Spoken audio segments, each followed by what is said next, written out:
Oakland. If I'm gonna claim somewhere, I'm gonna claim Oakland. Oakland.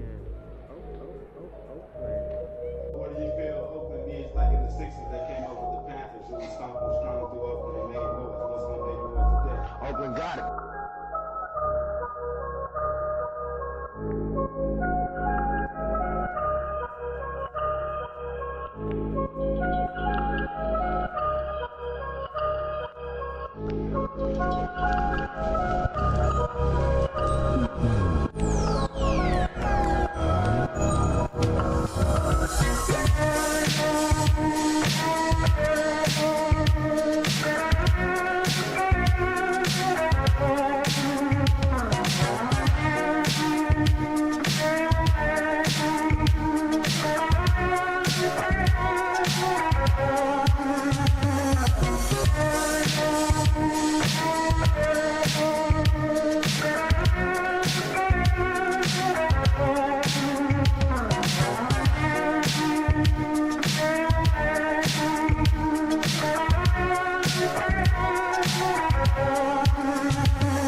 I give all my love to Oakland. If I'm gonna claim somewhere, I'm gonna claim Oakland. Okay, hey everybody. What's up? This is embarrassing because oh, I forgot which bot I was using. Now we got it. Okay.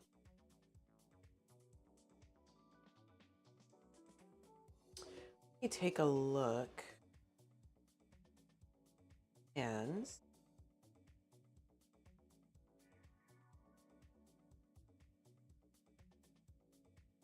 okay. That's not it.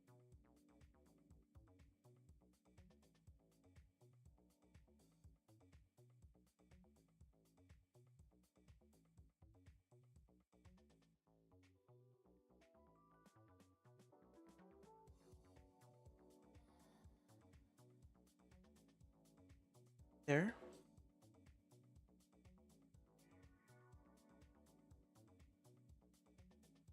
Okay, I don't have. All right. Okay. So I am winging a thing. It is indeed showtime. Oh, you got your blood test results back? What happened? What did it say?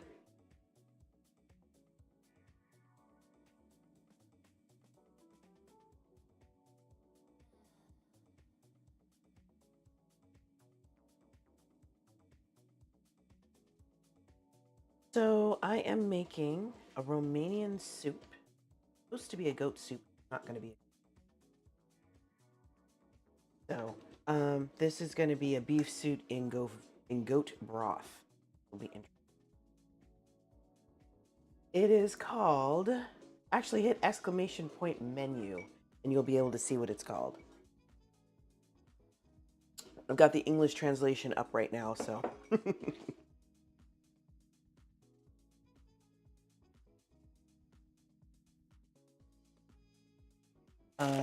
In the meantime, I'm gonna grab some vegetables.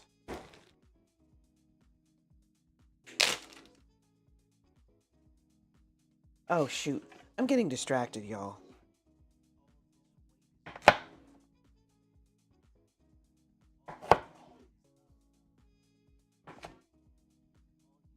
Well, not exactly. More like a beef stew, but with goat meat. There you go. So you weren't too far off. Yeah, that's kind of wild.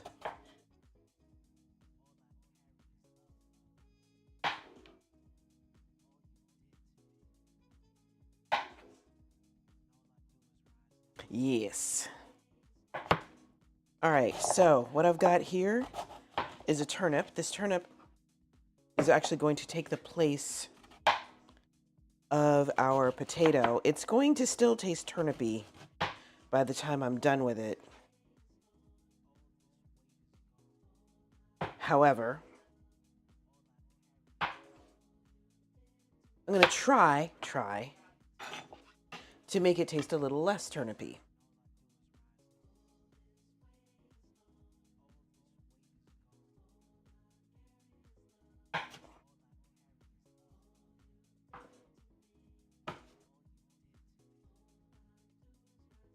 So y'all, here's another little fun tip for you. If you are looking for obscure books and you can't find them anywhere, there's a site called Anna's Attic. Anna's Attic.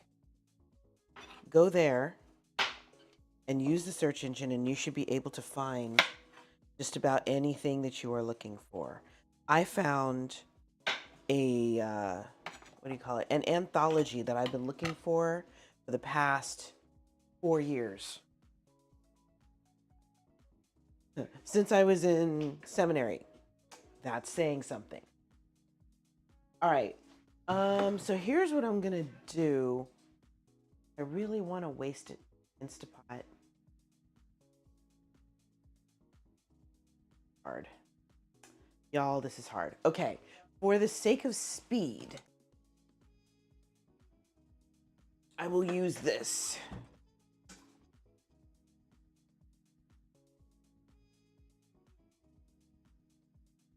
Okay, plug this in.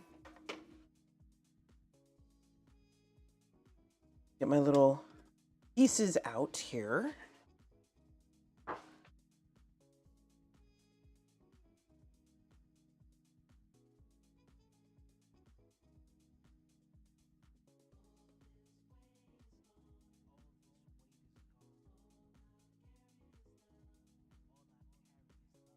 Try to get the lid in. Okay, here we go.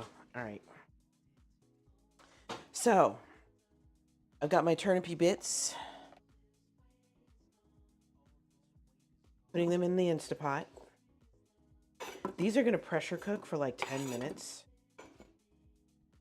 Or actually, I'm going to pressure cook them for 5 minutes. Oops.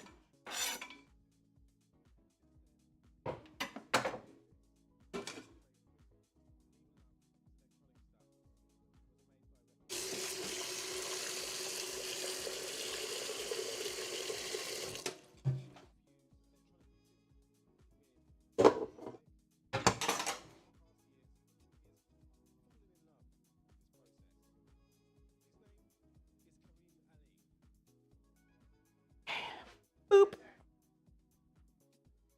So 5 minutes in the Instapot. We quick release. And then we cook again for another 5 minutes after changing out the water. And hopefully that will have the desired effect. Okay, so pressure, manual. We're gonna do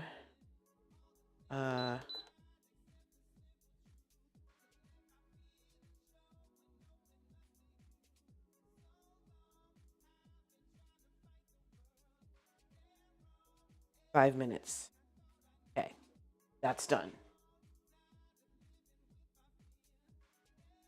All right. I'm hoping the pressure cooking will get rid of the bitterness of the turnip.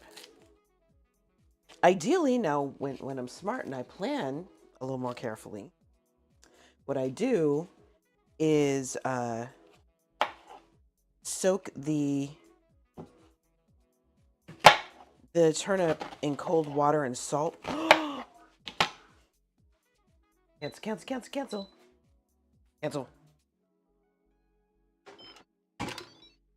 Guess what I forgot?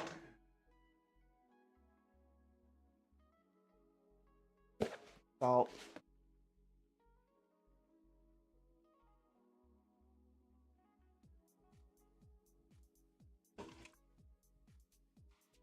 I'm a doof. All right, let's try it again.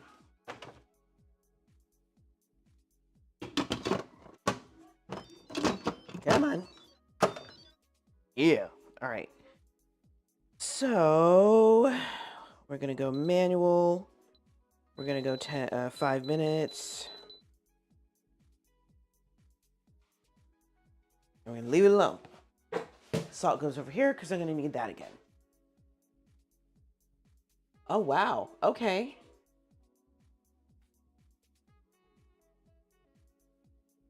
Wow. Okay, your serum creatinine, that's a good thing. I'm glad that is within normal range. The rest, obviously, you're going to need some help with.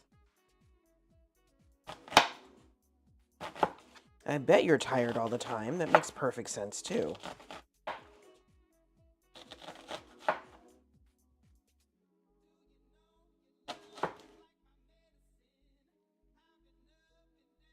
All right. That's done. So we got that. We've got our onion. It's ready. And I am going to put this in a bowl and put it aside.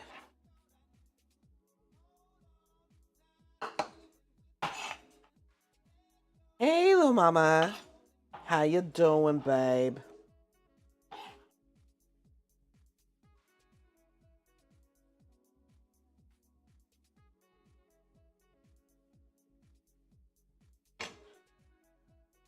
Oh, good. Okay, you'll get your test results back soon. Good to hear. Good to hear, little mama. You rock.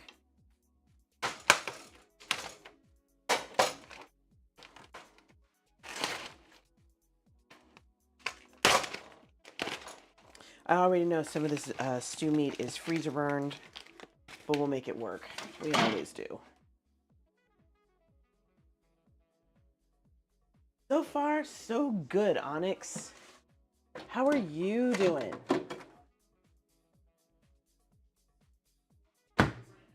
Okay, defrost. That's 1 pound. 7 minutes. Go. We're making it happen, y'all. I'm glad they're doing more testing. Sometimes you just have to advocate for yourself. That's all there is to it. Good. Someone who's finally willing to help. That's how it should be.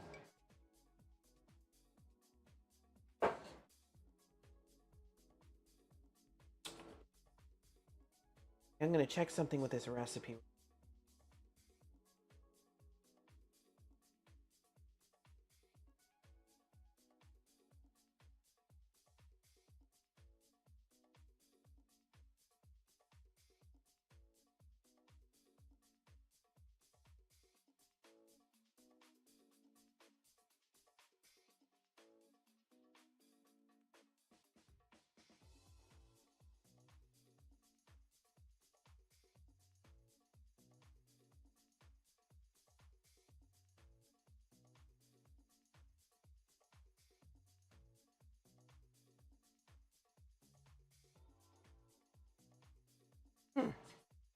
Okay, I am going to guess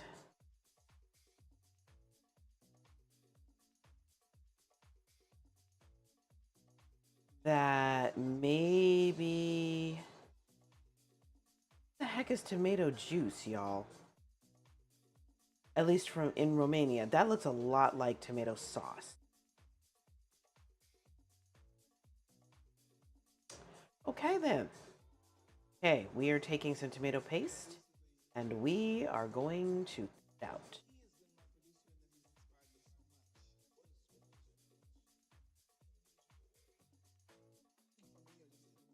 We're skipping the whole soaking the meat drama. But I am going to get a pot out so I can put the meat in it. A number between 4 and 9. How about 7? Soaking my meat in vinegar. Doesn't that sound appealing? This is, I think this is, I know I did say it. This is mainly for, I'm assuming, fresh meat, not frozen meat. This will not have bread in it, no. But it will, it's supposed to, have potatoes. I'm not doing potatoes, but there you go. There's still a starch. Fresh meat is a good thing. I agree with you. It is quite delicious. Oh, that's intriguing, Clausy. It literally says vinegar. Straight up vinegar. I know, Earl. I know. Okay, so onions are cut. I've got tomato paste in there.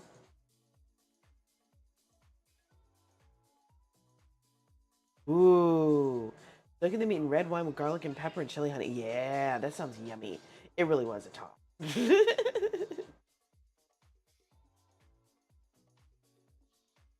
Okay, let's see. What's the next step with this recipe?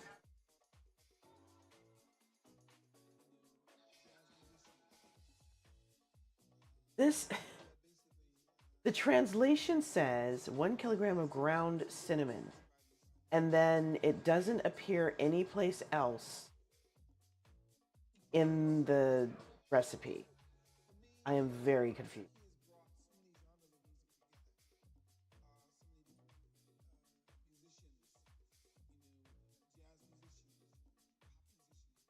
That's wild. And a kilogram of ground cinnamon, that's a lot of freaking cinnamon. All right. I was supposed to be getting out a pot. I forgot what I was doing.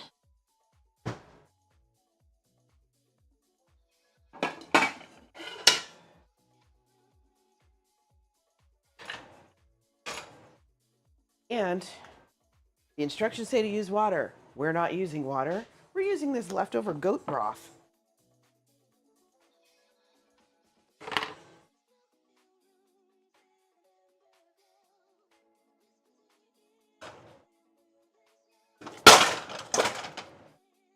That takes care of that.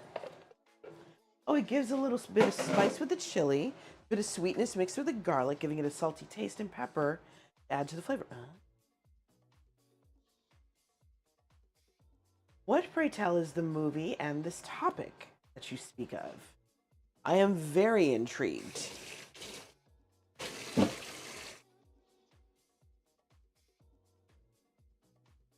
Okay, we're gonna start this melting.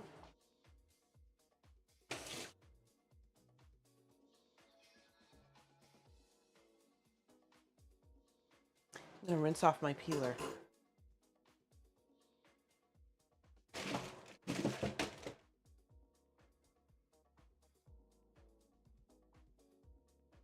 "12 Years a Slave." Ah. A sensitive topic. It is a sensitive topic.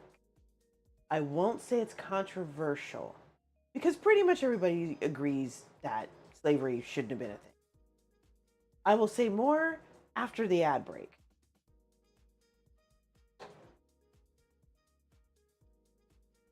Cheers.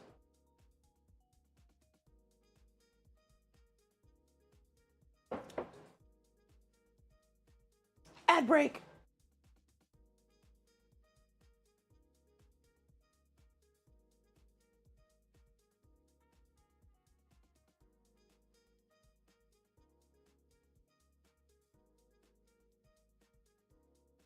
Clausy, that sucks. They have done something similar here, so I understand. All we can do now is just keep another library of Alexandria from happening.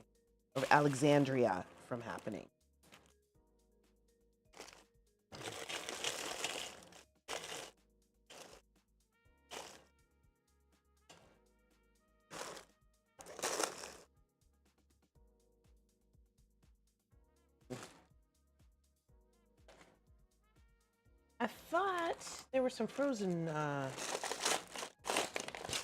oops. There was frozen parsley in here. I don't even know what that is. I guess not. Wow, Clausy. Ooh. What are you doing in this position of power, little mama?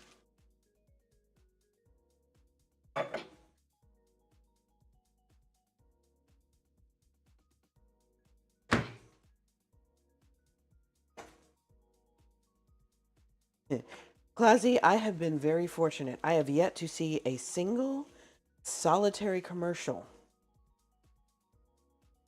for Trump,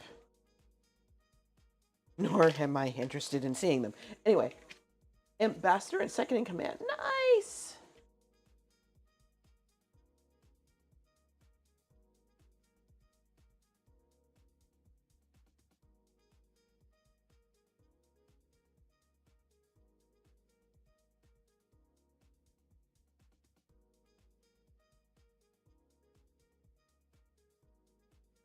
No problem, little mama. We will be here.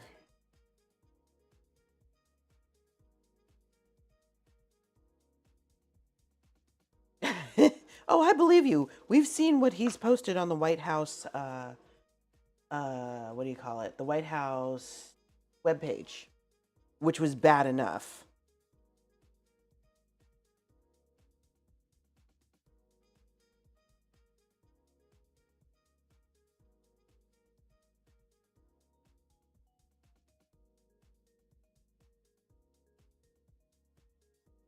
Okay. So I'm just breaking apart this meat. When I'm done, I will dump it into the pot along with this broth. But I probably shouldn't do it right now because the broth is still melting.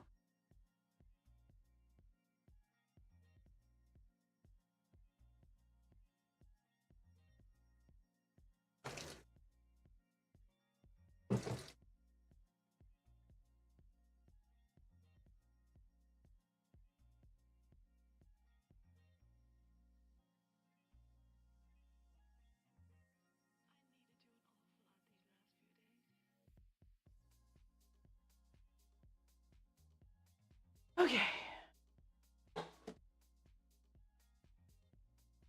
I'm going to go ahead and put these veggies back in the freezer because I don't want the whole bag to defrost.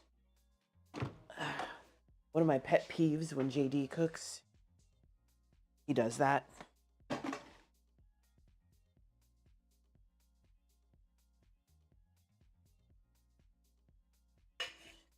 Lid on.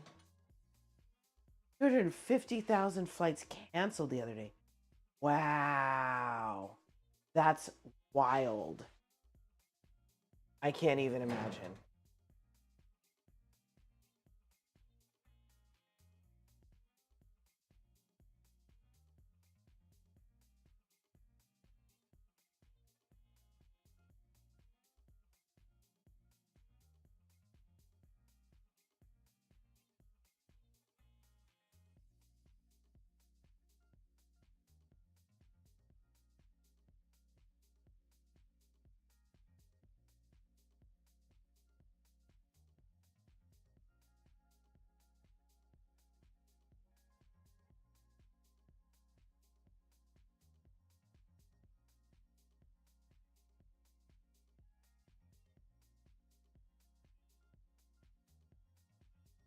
Woo.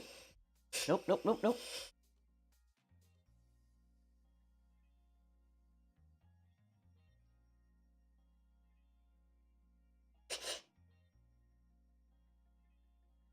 There. I want to make sure my little dragon head doesn't go flying. Oh, they lost a ton of money. Oh, Heathrow lost power? What? Wow. Yeah, my internet was super slow today, Onyx. I don't know what's going on. Kind of annoying.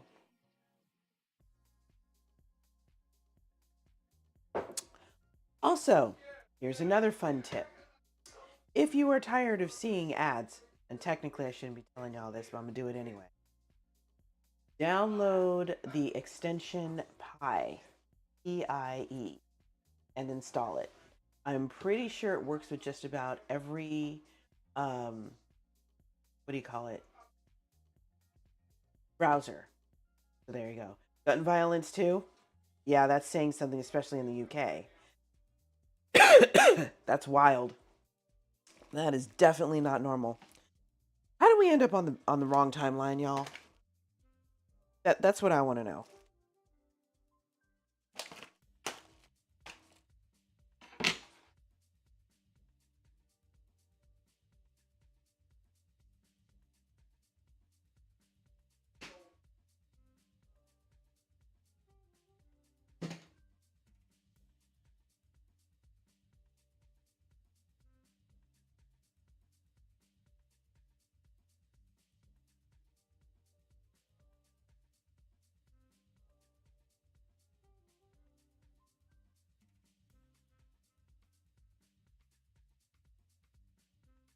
So once this stuff melts, oh my goodness, a what do you call it?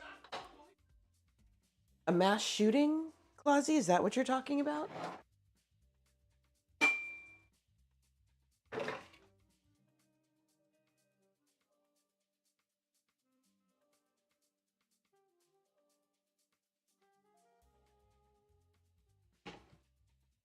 Y'all, I'm getting impatient.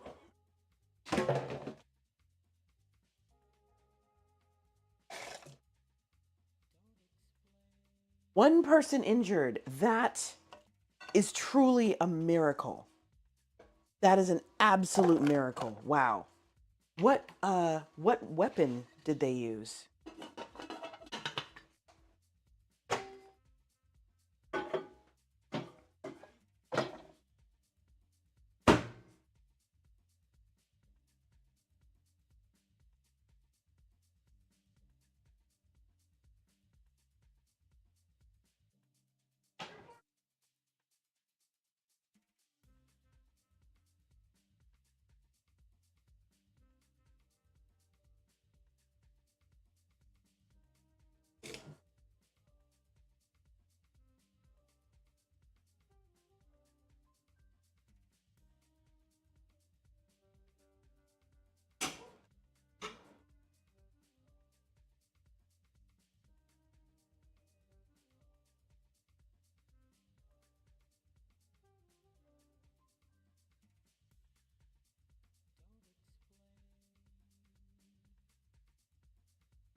All right.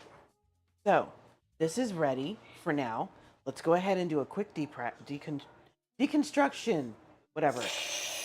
Let all the steam out. That's what I'm trying to say. Shotgun. Okay.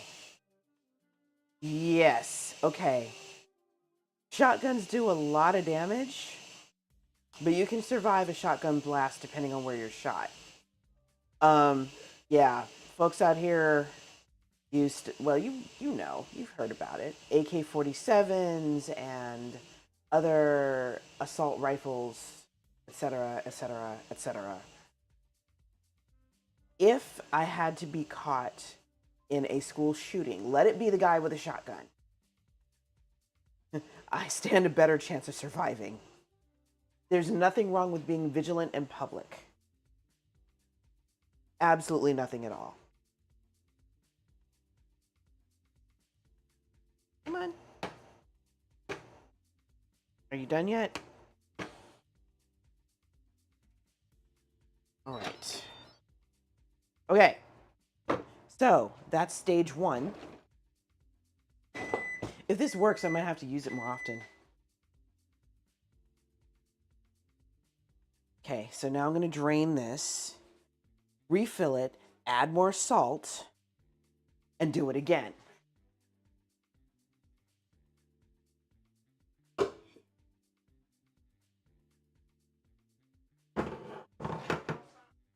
know what?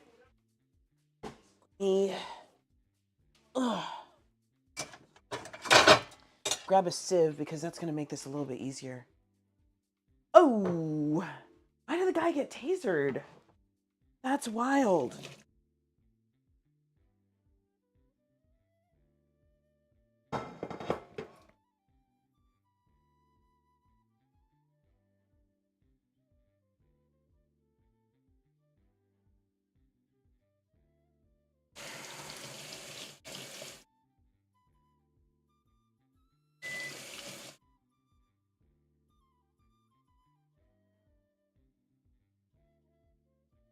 Okay. Back in a pot. And they're kind of mushy already. I feel kind of... Woo! Yeah. Oh, we had a knife on him? Wow.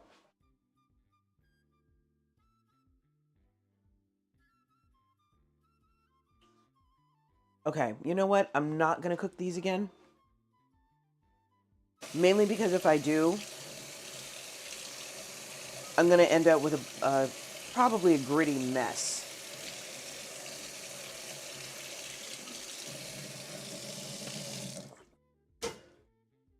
But they're not as bitter as they could have been.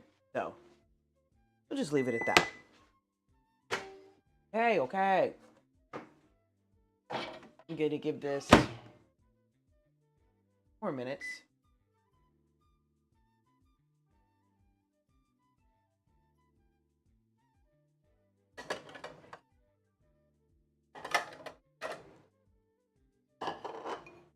Oh. So it sounds like security was in line for a pizza, or maybe they got suspicious, so they decided to line up behind him.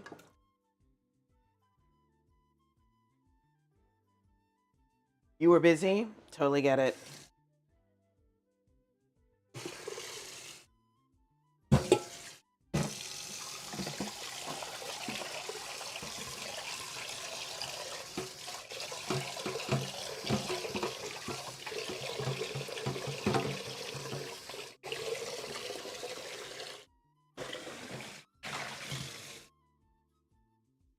Okay, so this goes here. Wow. You're training new people as well? Oh, that's wild, dude. Okay, next time, don't do 5 minutes if I'm trying to do this. I'll remember that for next time.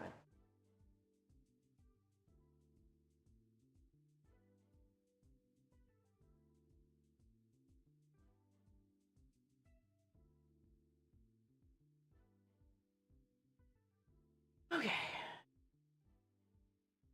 So I'm the whole procedure with the meat and all that stuff, I'm gonna guess is mainly to avoid um, the gamey taste of goat. And since we're using beef, we don't have to do all. Figure out what happened to our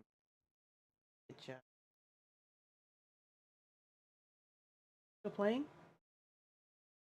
Nope, not anymore.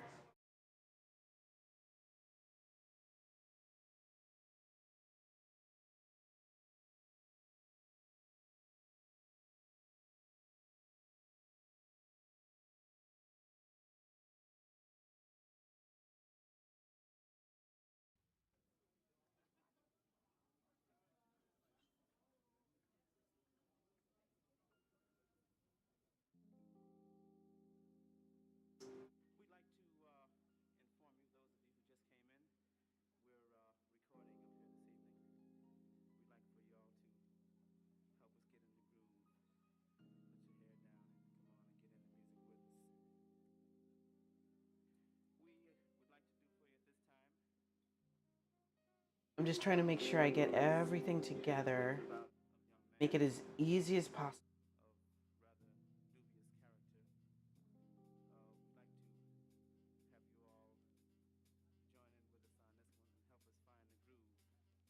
There we go. Much better.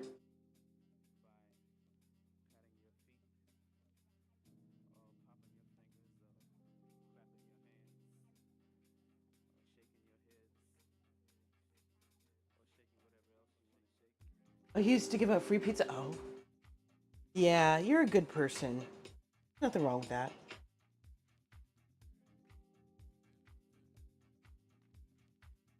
All right. So, it's been almost 4 minutes. This is now not only completely melted, but hot. So this, go right near there. And it smells very goaty. I'd imagine, Clausy. That's wild. Okay. So now, we add our beef.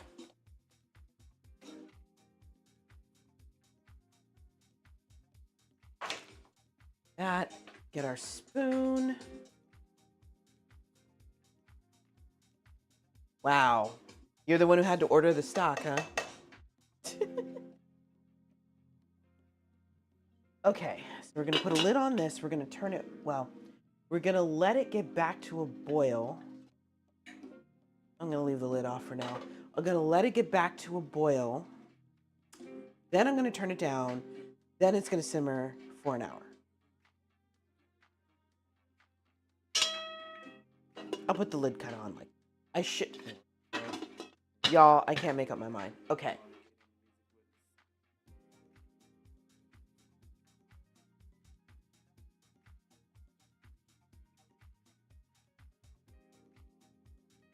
Thank you, Roger. I am indeed an hour-long simmer. Roger, I'm working on a dress. It is supposed to be a corseted style. I don't know what this thing is going to look like. Now, to be fair, corsets, when they're off the body, looks kind of, but they look better when they're on. So, I'm not sure what that's supposed to be.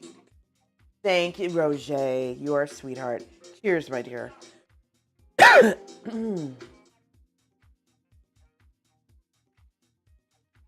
What bones did I use? I'll show you.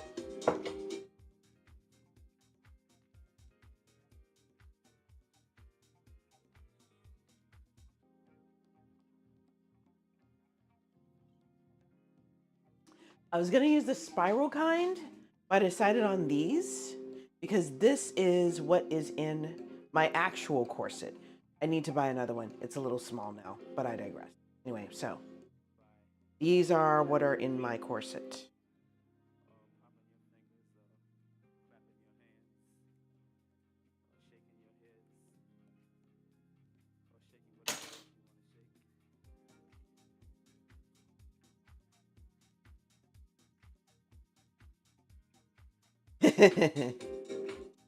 Oh, it's tensing. Interesting. Yeah, I'm glad I didn't too. Spiral never really seems to be very supportive, you know? So.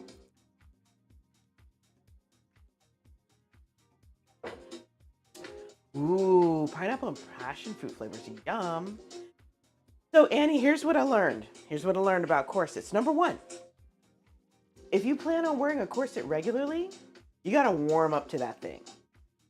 Do not get into a corset, lace yourself as tight as can go, and then pretend that everything is normal. No, don't do that. You will end up passed out on the side of the road somewhere. And if you're lucky, there's one person who will figure out that the first thing they need to do is loosen your corset strap. Don't ask me how I know. It didn't happen to me. I'm going to just say that now. But it did happen to somebody I know. Oh, meal and a drink. Protein shakes. That's often what we call them here, Quasi. But yeah, I got pretty good at lacing myself into a corset and tightening it so it's snug, but not to the point where I can't breathe. And I realized I kind of screwed up because, if you guys can see me, my corset, hold on. Okay. My corset comes to here at my waist. The corset that I had professionally made comes to here at my hips. So there is control from down here all the way up. At my waist, though, I run the risk of just kind of, I have shape up here, body, yaddy, yaddy, and then down here. So that kind of screws it up. Yes, tell me, Roger, all the thing. That's right, hip corsets are indeed more comfy. It is always going to look for my face. Oh, it's different from a protein shake. It's a meal. Ooh, interesting. Okay. I have learned something today. Good, very good. Okay, are we boiling yet? Not even close. All right.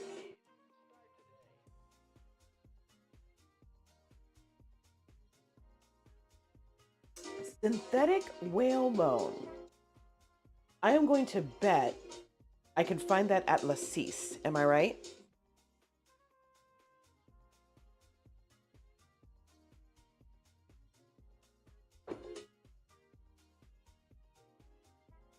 Peas and turmeric and flax seeds and coconut. Yum. Really? I'm gonna have to check with Dark Garden because now it is entirely possible that they use it, but I was trying to get the cheap corset, the $300 one. That was the cheap corset. So, really? Okay. Good to know. Very good to know. All right. Wow. That's handy. Thank you, Roger.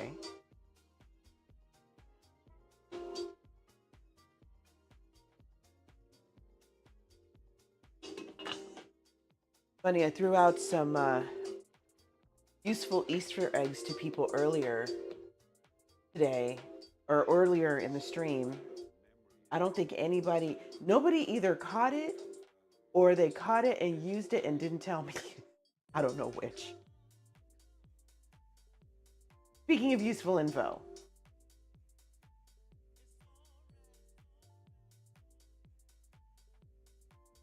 I have no idea why Jane Assistant is doubling on itself. I'm just here. Okay, so while I'm waiting for this to boil, I am going to get started on some other stuff that has absolutely nothing to do with this dinner.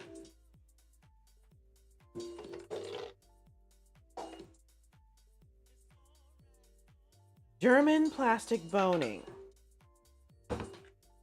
I am confused.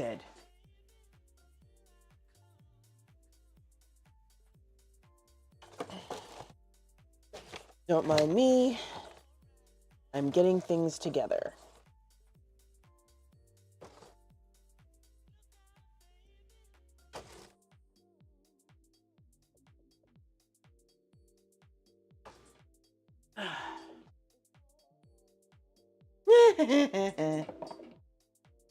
No, I think it's still there, Roger. I see it. Yeah, I don't think it got auto-modded. I would be very, very concerned. You have a you have a link explaining why Germany decided to confuse us all. I respect it.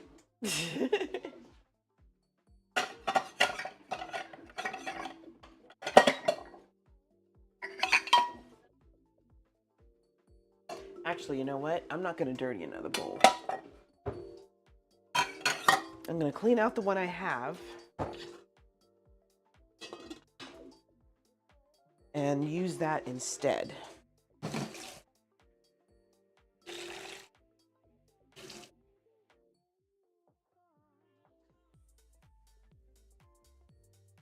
Oh, the bars and the daily greens powder. Oh. Roger, go ahead and put it in Discord. That way everybody will have access. Thank you, babe.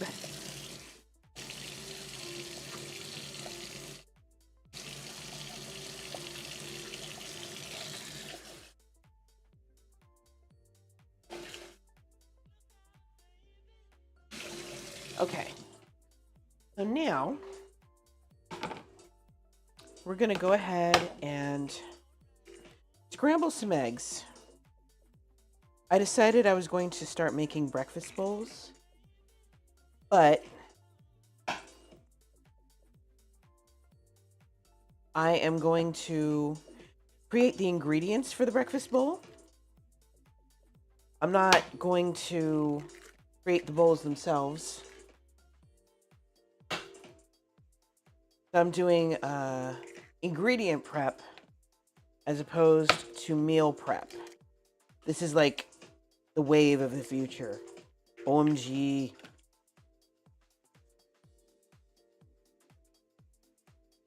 All right.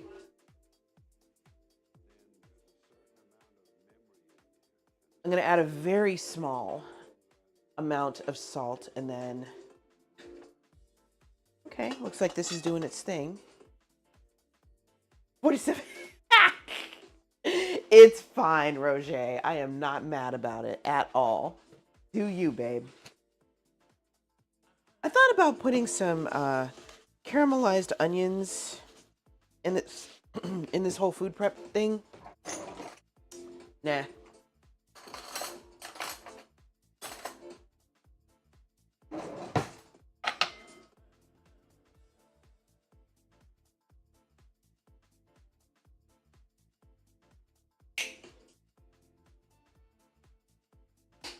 Okay.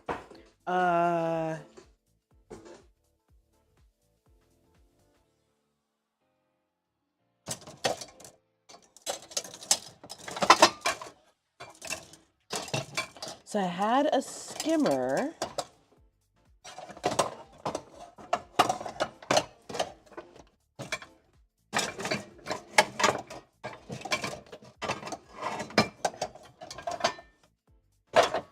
Maybe it's in a drawer. Let's hope.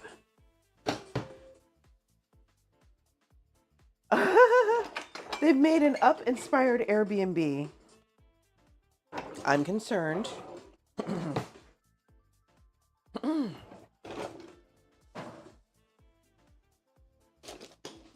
So, like, I never use the skimmer. The one time I want to use the skimmer, I can't find it. Of course. A crane lifting the house. Okay, that's funny.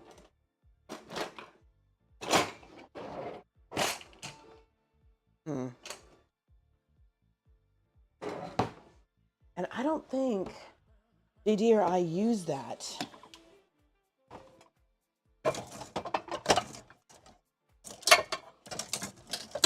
Okay, well, looks like I'm gonna have to get creative, folks.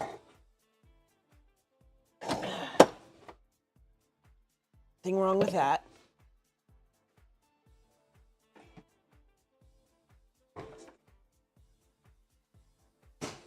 Ah, found it. I don't have to get as creative as I thought. Thank you, Clausy. All right.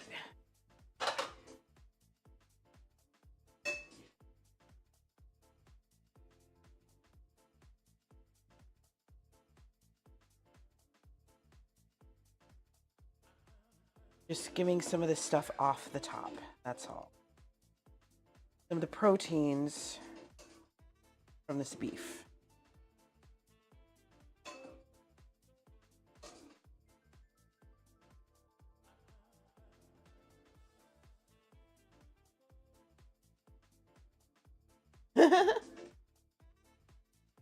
Get your snack on, Roger.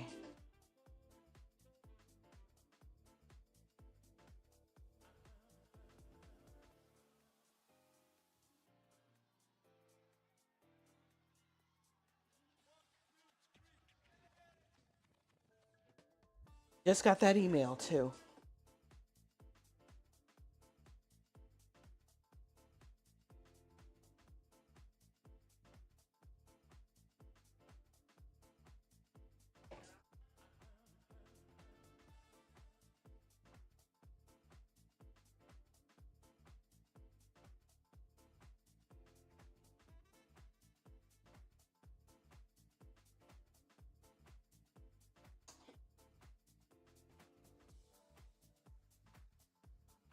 Okay, welcome back, y'all.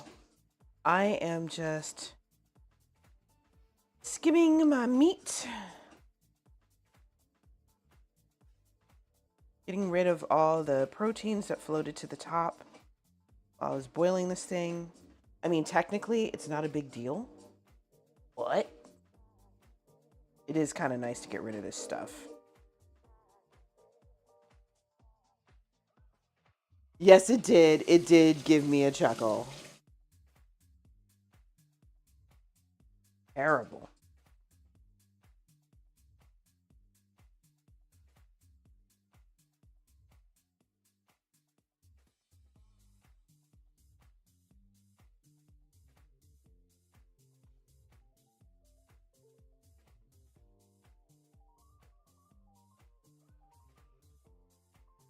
Okay, this should do it.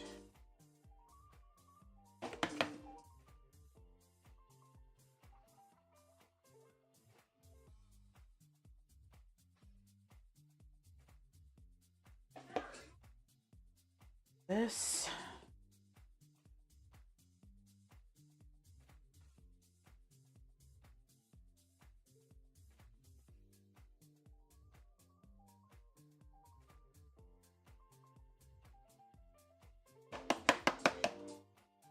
I'm really trying, y'all. I just, like I said, it's probably not that big a deal, but I really don't want all this stuff in my soup if I can help it.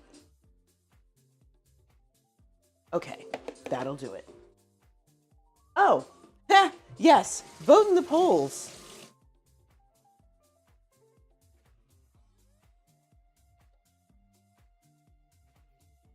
That's awesome. In fact, I will take a second and vote in the poll. My favorite soup. Ooh, that's a tough one. Dang.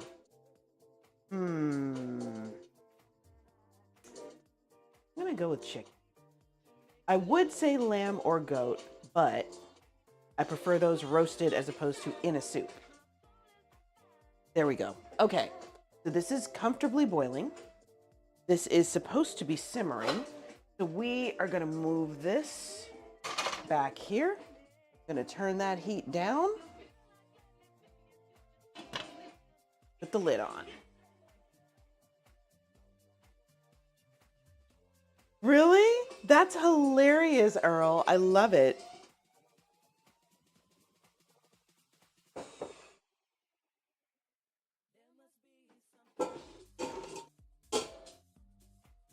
Okay. So we are going to beat up these eggs. You do love us. I feel so special. I'm going to turn the heat down a little bit, add some cream to this so it doesn't cook quite so fast. Lol.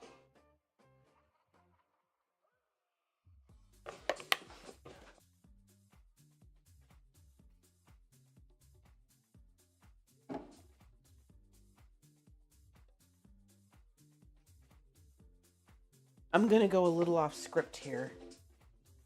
And I'm going to add a couple of tablespoons of chicken broth because I can.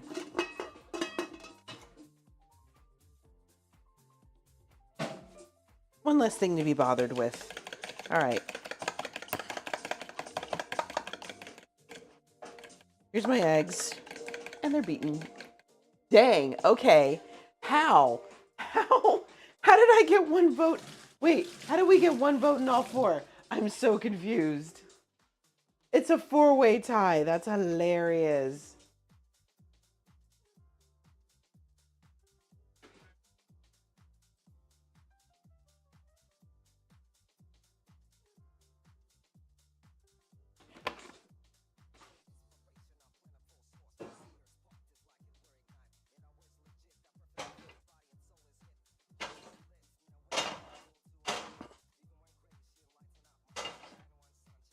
Alexa, set a meat timer for 1 hour.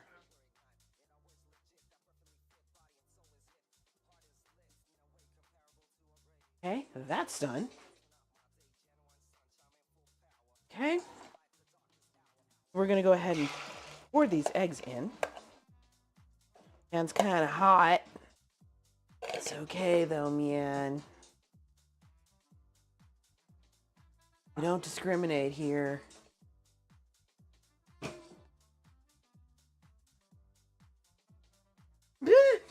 8-Ball has no idea what it's talking about. 8-Ball has opinions.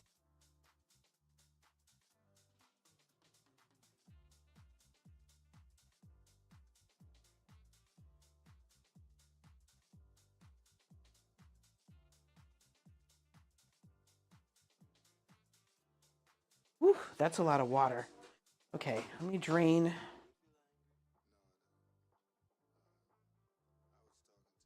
These turnips.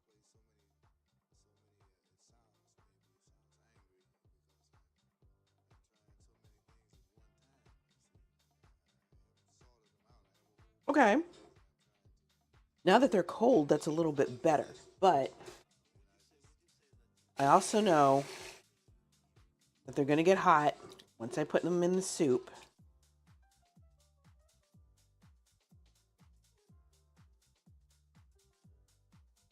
I'm going to put them in some water and let them sit a little bit more.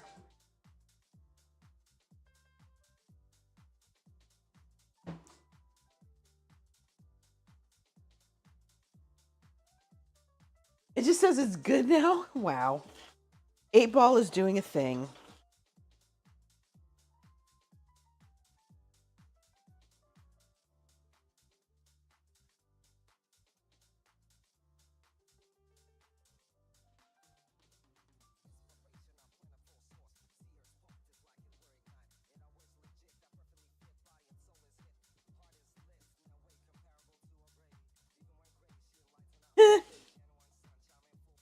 Okay.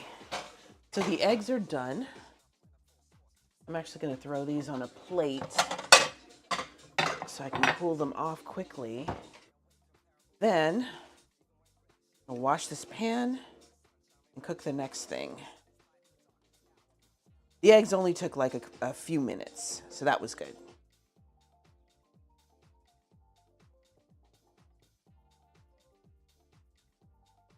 Okay.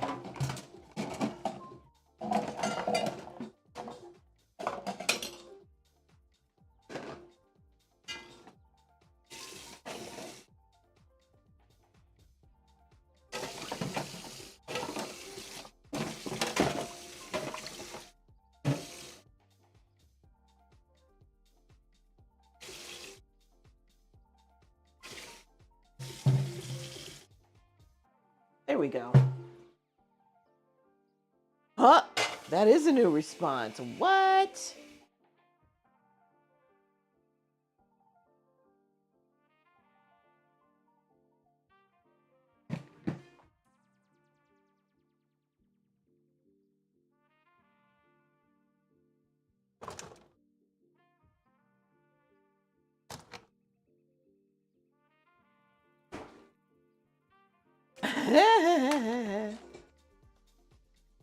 Nightbot is being a little spicy today. Okay, so y'all, these were Italian meatballs. And I am now breaking them up and putting them in my pan because these are going to become the fixins for my breakfast bowls.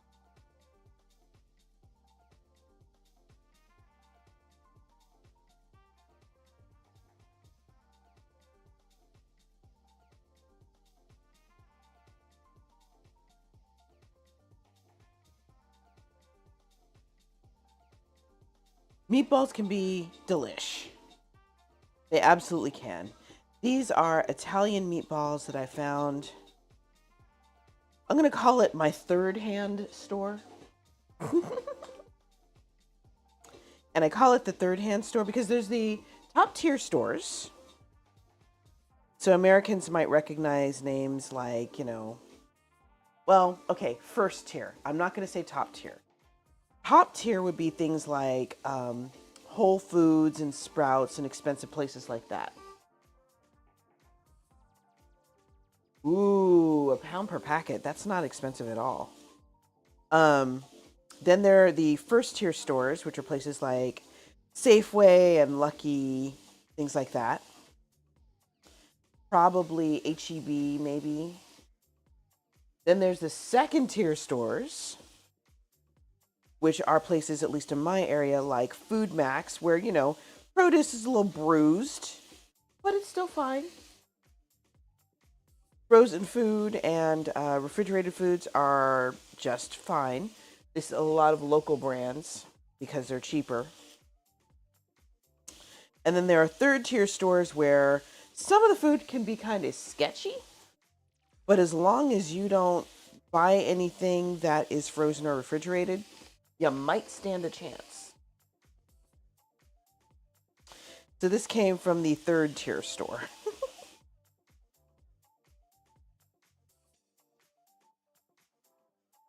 Swedish meatballs, love them. Hardcore, love them. I haven't had Swedish meatballs in forever.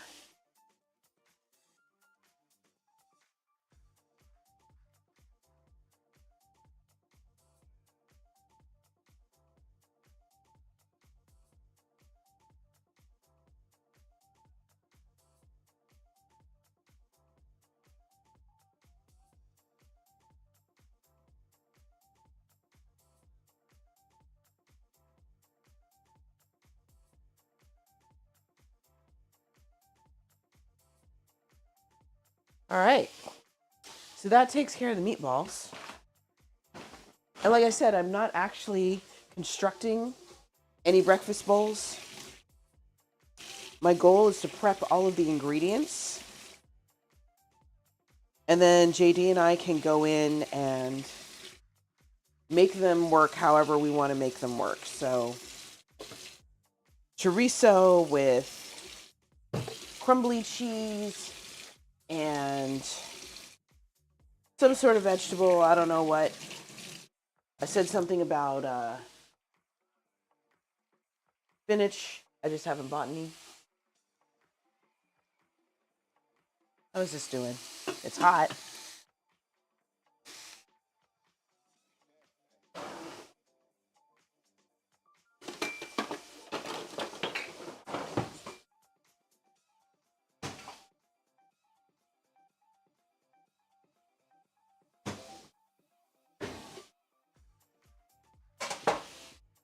All right.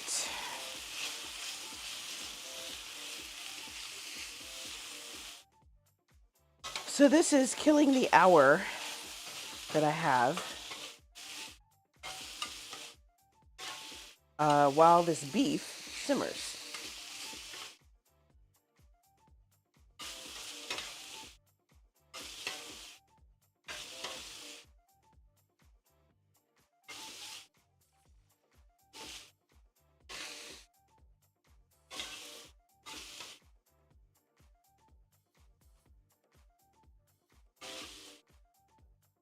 And let me see, I have a packet of taco seasoning. What did I do? Did I put it someplace sensible? Of course I did. And no, I wouldn't do that. What is this? Okay, that's a different seasoning. Y'all, I even bought a decent looking taco version. Like, what?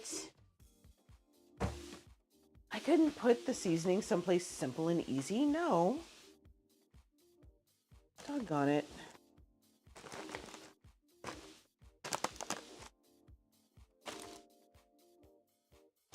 Wow, me. Okay, so what was supposed to happen? We were supposed to be able to have, like,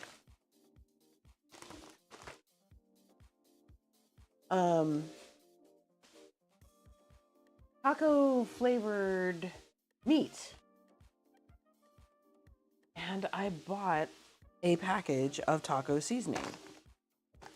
I have no idea where it went. That's really annoying. So maybe we're not going to have taco flavored anything.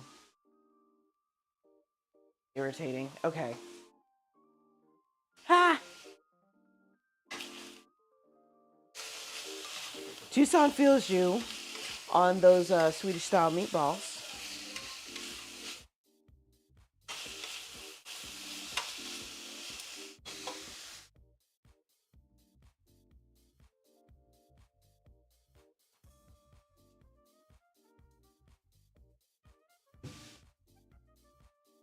Oh, is this it? I found it. Now, how it got shoved all the way to the back of the seasoning cabinet is beyond me. But I digress. Anyway, welcome back, little mama. Hope all is well.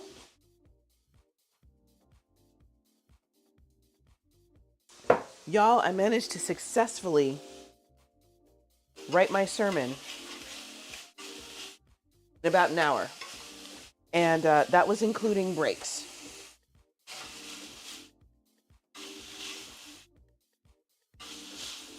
And it's one of my longer ones. It's probably going to be about 15 minutes. So, it's going to be longish, but that's okay.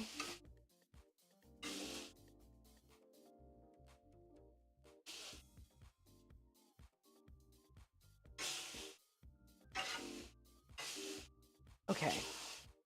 So this meat is almost done. When it's done, I'll put it in a container to cool.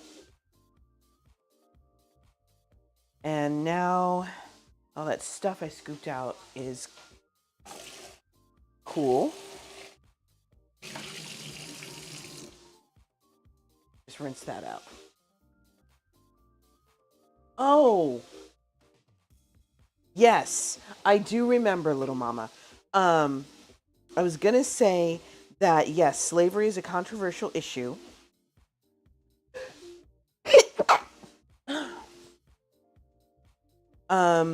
It is not necessarily, well, okay, it is a sensitive one. It's not as sensitive as it could be.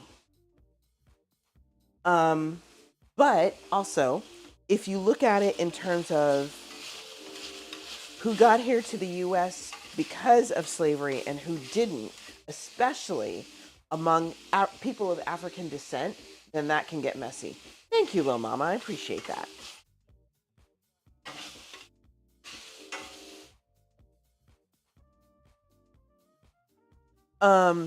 If it is a emotional response, I totally understand why your friend would not want to deal with that. Because, you know, it's kind of like watching Schindler's List, right? You are watching this movie and you see a man in a wheelchair thrown, literally wheeled and thrown off a balcony. That's going to do something to your head. Like, seriously.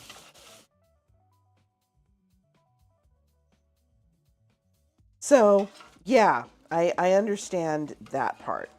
And maybe what she meant was that it was emotional as opposed to sensitive. Technically sensitive could count as emotional, but you get what I mean. All right. That's done. We're cooking up more meat, people.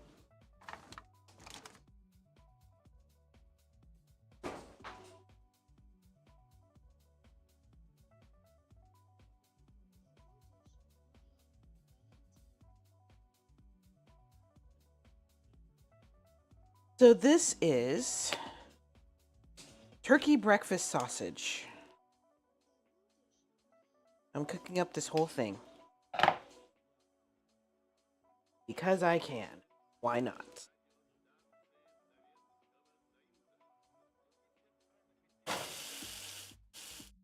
And this is butterball turkey, so you know where I'm getting it from.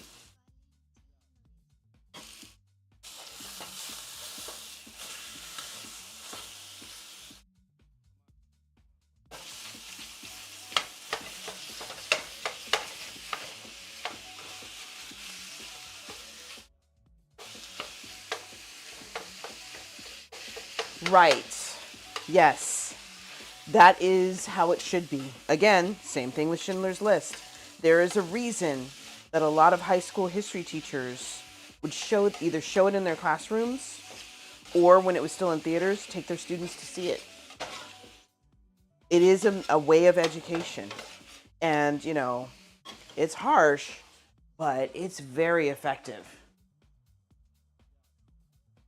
And really, high school kids are ready for that. Junior high kids might even be ready.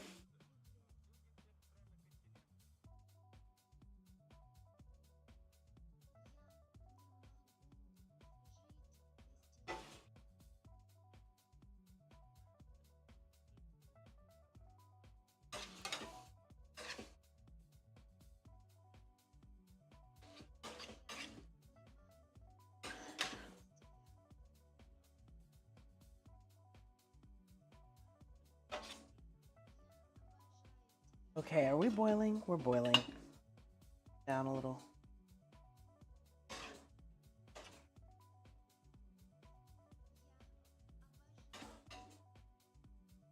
Okay, what are the instructions? Brown it, stir in seasoning, add water, boil. Okay, that's pretty straightforward.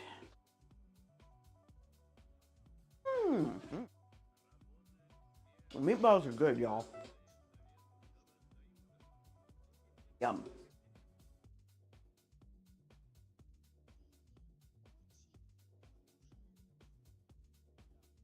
And these eggs are probably cold by now.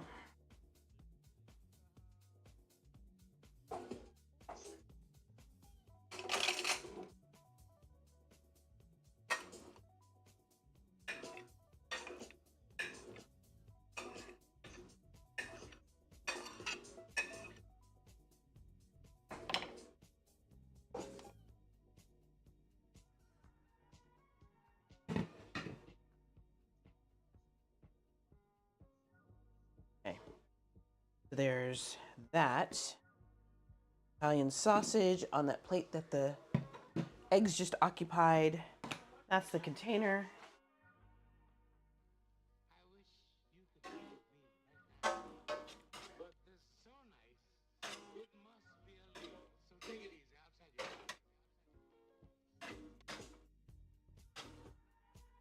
So the trick here is I have to brown the meat completely first, and then I can move on.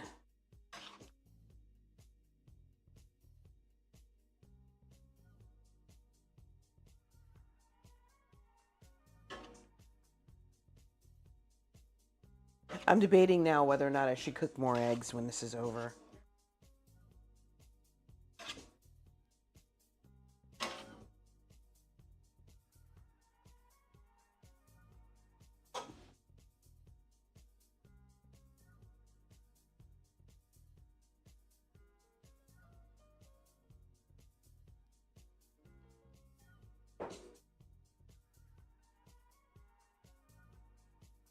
Nope. Okay. Hold, please. We now have an announcement from Jay Dorrance. Correct me if I'm wrong. We love you, Earl. Peace out, my love. You want to see? So yeah, I didn't kick out anything, and that's a tell. I'm right over in the other room. Let's get it clear. I didn't ban you. Tag did. But here's the thing I'm going to ask you. And this is for all 7 people right now. Let's get it clear. If I was going to pull the trigger on that, I would have. I would have just banned you outright. You were banned, but you left, but you're still talking. So it's okay, babe. He's got to go. Let him do. There's no sense in It is no sense in trying to argue with somebody who already has their mind made up. You know this. no, that's cool. Pastor, It's it's your channel. If you want to keep him here, you can. Well, like I said, but I just don't appreciate the candor. He said he was out. I said okay. This is real showy for somebody being out, though. Do what they need. They feel they need to. So, if being a Trump supporter knows that is not what I stand for here. Yeah. So, and Earl being the person that he is, and I'm hoping he does not prove me wrong because I could be wrong, but I'm not. He's not coming back. So I don't feel the need I'm feeling like there was a deliberate effort here to create friction, and that's why I don't appreciate. And if there is, then yeah, he's not coming back. So I don't think you'll need to see. You won't be seen. This out. So I feel like, okay, we know that people hop online and dig for footage because they want to have a moment, right? Like you got to have something to take back to a Chan board, Kiwi board. Look, I made them mad. You knew I was right over in the other room. You knew that. You knew that I was married to this woman. Why'd you come over to my channel? You probably knew my stance. You knew hers. What happened? Oh, that's right. You needed to play off of that whole stereotype about anger, or you needed to be able to assume the role of the victim because they were so mean to me. But when I started speaking facts over on my channel, which you had to know was linked now, all of a sudden you started moonwalking. What's wrong with this picture? To everybody in here, the 7 viewers right now, when you hear about online harassment, this is the problem because it seems, don't go in, JD, spare him. I'm being nice, Sevens. By the way, drop in on my channel. We could talk about it. But the moral of the story is this. This epitomizes why I have a problem with these. Because we couldn't have a good faith conversation. And that epitomizes it. Yeah. Yeah.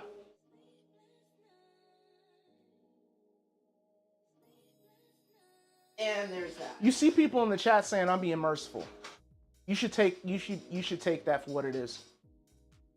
This is the 3rd time you've been out, B. You gonna go 4th or 5th time and pound your fists and keep up this, this frustrated pantomime? You being nice. Exactly. All right. Bye, Earl. I'll see you when I see you. It is what it is, dude. You've got your beliefs and I've got mine. And we have ours. So long, farewell, Avitas, and goodbye. To you and you and you and you and you.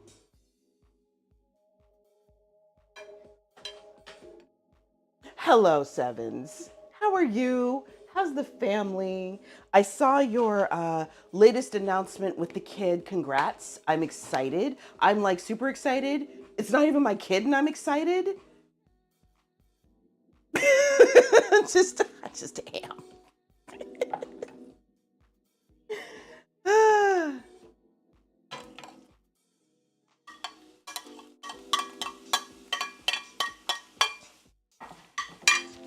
I will say, That is the least, what was it? The least trolly and the most peaceful exodus of a Trump supporter that I've ever had in my chat.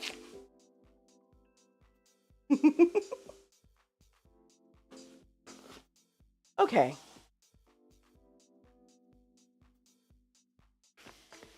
So we've got our taco seasoning, and now I need water.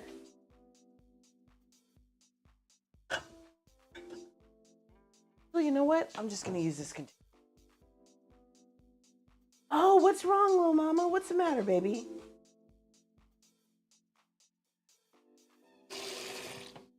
You okay?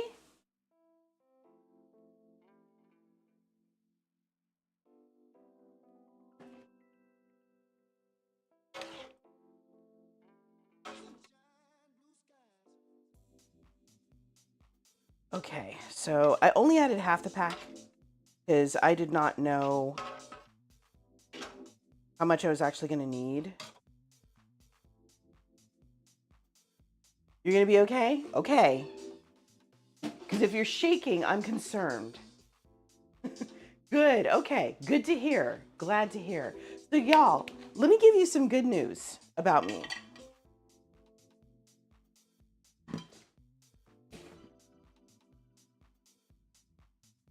While I'm waiting for this meat to absorb the taco seasoning, which may or may not have been a bad decision, because I just realized that the breakfast turkey meat had sage in it.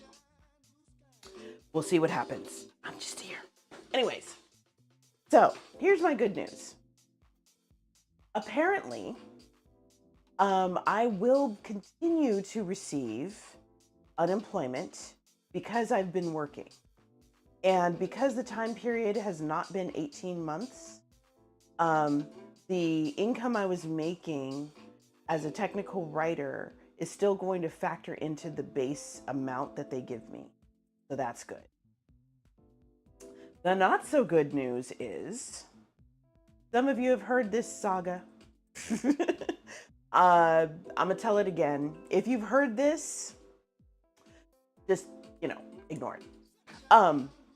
So I got our taxes done, and I tried to include every single possible thing that I could to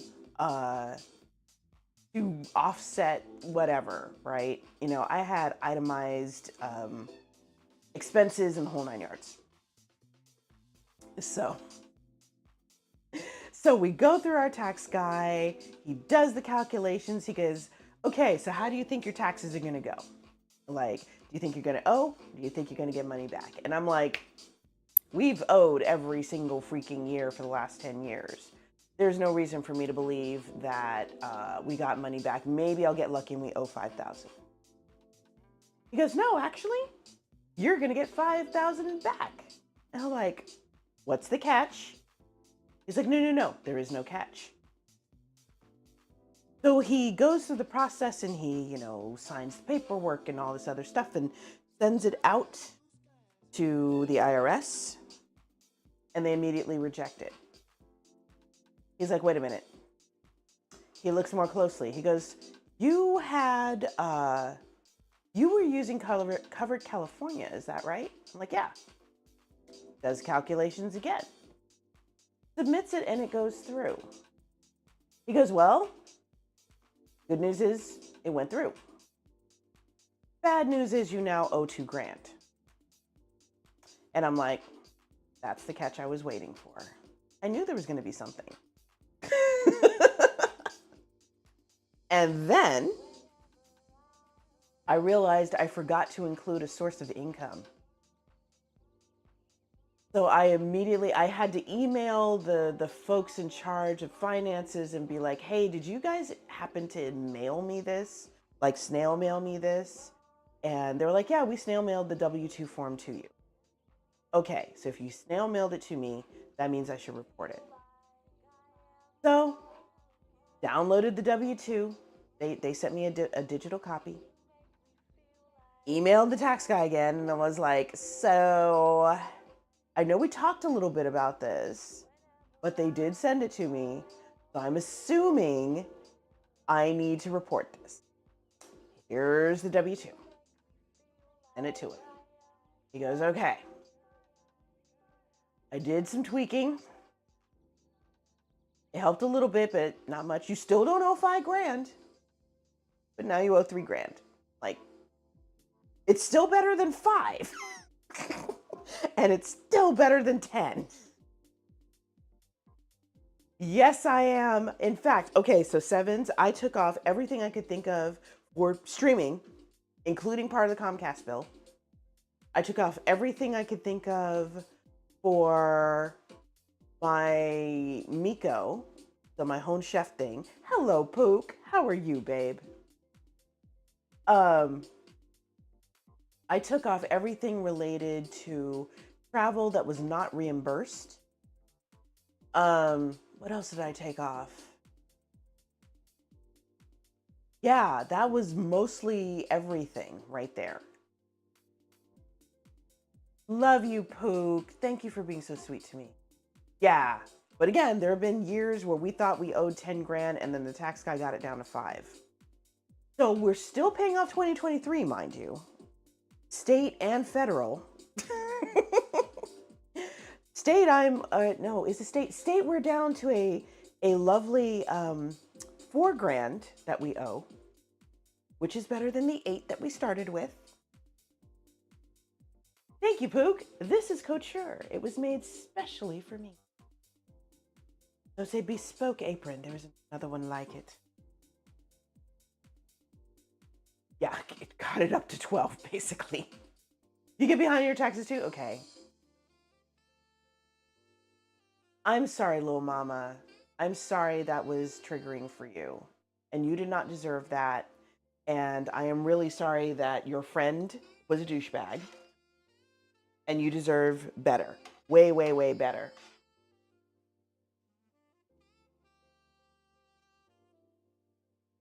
The only real schadenfreude we can have in those situations is the knowledge that that person is probably going to suffer just as much as we will, if not more so. And if that does not open their eyes, then don't know what to tell them, right? We love you, little mama. We really, really do.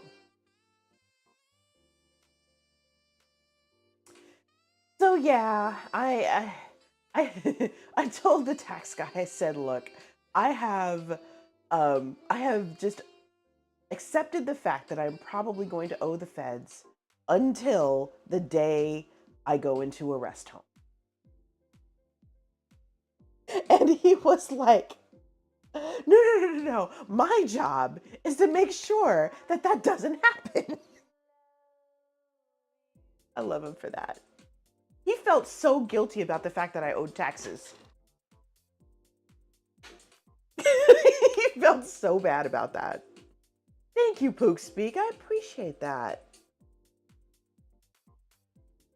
He is a very good man. A very, very good man. I am very fortunate because another pair of streamers recommended him to me. So far, it's been one of the best decisions I ever made. I'm willing to pay him with my credit card. That's how much I trust him.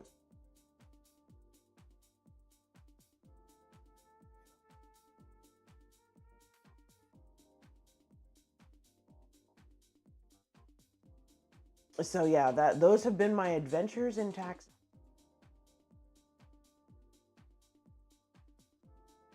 The other side of it is the other side. I might have a position as a book editor. And that might be coming up next month, so we'll see.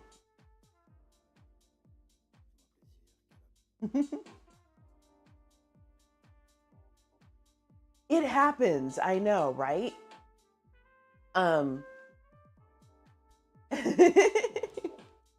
Well, and part of it is because of Covered California. I'm not quite sure how it works, but you end up, it counts against you tax wise because your taxes are paying into covered California. I think that has something to do with it. But it still beats the heck out of not having any health insurance at all. So there's that.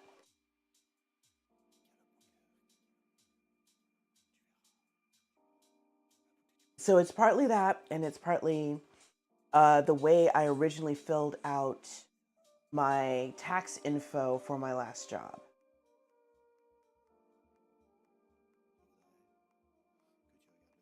And I just realized something else.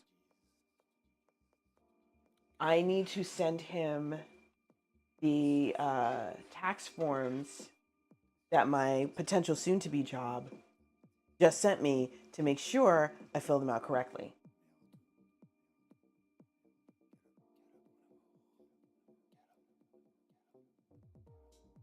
Okay, I'm turning up the heat. This is taking too long. All right. I still have more time to kill. Do you guys want me? Yes, I can. Okay. So, y'all, I'm going to tell the long version because I have time.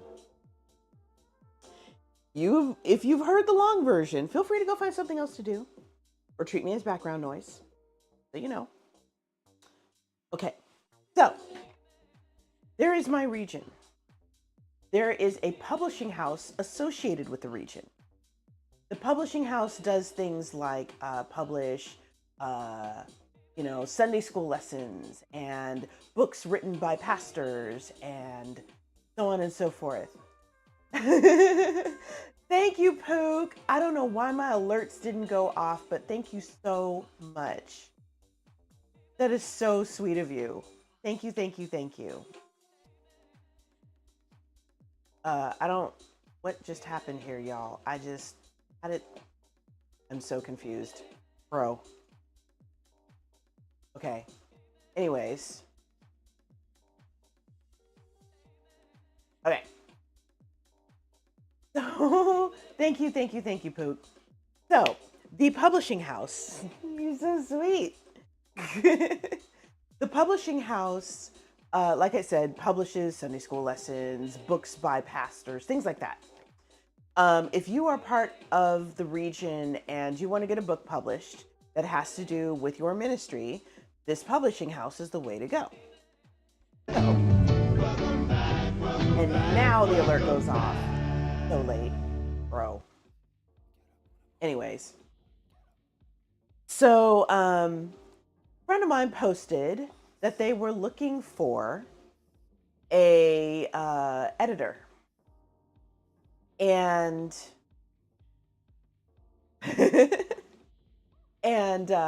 I was like, well, they probably want somebody local. I shouldn't even bother. And she's like, you know what? Apply anyway. Worst they can say is no, right? I'm like, you're not wrong. So I applied.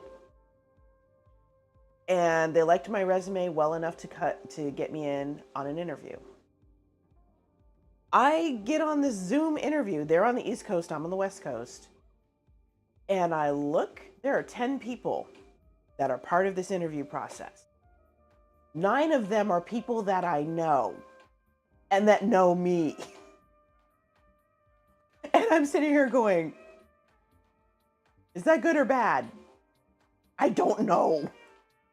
Have I said anything inappropriate in the last month?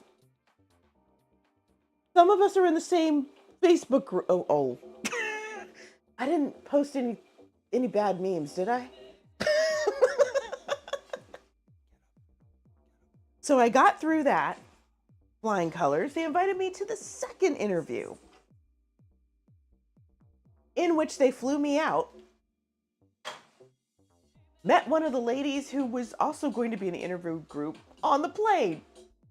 And we knew each other because we'd seen each other before. I show up to the interview, and there's another 9 people in the room who knew me. So that was wild. There was like one guy in the room. He had no idea who I was, and I didn't know him either. And there was the HR lady who did not know me. So there was that. I passed that interview. And then the HR lady called me. I had let it be known that I would strongly prefer to do this job remote. Practical reason, I didn't want to move all the way to Pennsylvania for what could potentially be a 1-year job if I was lucky. So she called me and she was going to offer me the position. The caveat was I had to move. So I had to turn her down. And she took it in stride. She's like, well, that's fine. Would you be interested in doing a copy editor position? The pay is generous and you can do it remote. Okay. And then I got a call a week later. They froze all of the copy editing positions. It was a contract position, but everyone, including the copy editors that they already had, their work was frozen too. So they were basically on furlough. So they couldn't hire me for that position. It was wild. And then, so I explained to you guys how my denomination is divided into, when it comes to decision making, we're divided into caucus groups. No, I don't think it had anything to do with him. What they said was there was some restructuring going on. So it's entirely possible that they needed to reorganize some things. And that was the reason for the freeze. How does this taste? Okay. Adding half of the packet was a good idea. So then, what happened?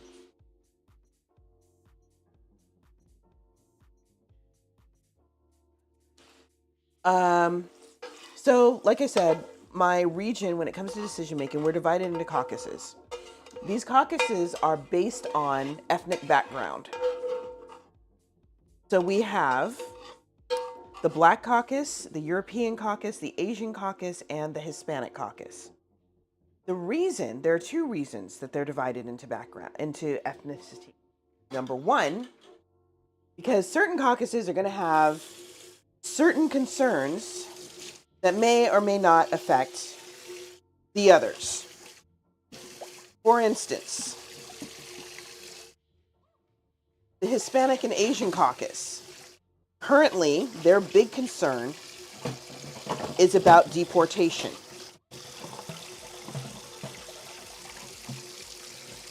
The Black and the European Caucus don't have to worry about that yet.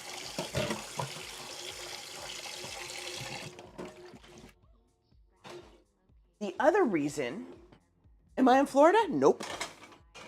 California, babe.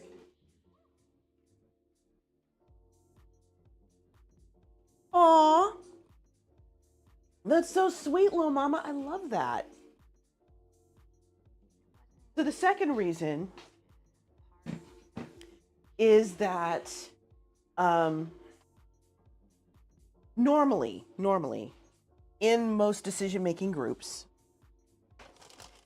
the European caucus is the biggest, Europeans make up most of the groups that do the decision making. And if we just went by like numbers, the European caucus would be the biggest group in the region. But that meant that if we went by majority, like most places do, they would have all of the votes and the other groups wouldn't have any say in anything. So to make it fair, we divide it up that way. So each caucus has the same amount, the same power, so to speak, as every other caucus. If one group doesn't agree with something,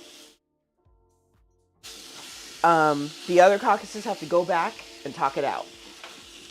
Now, having explained all of that, so I'm part of the Black Caucus. Yes, I know, that's shocking.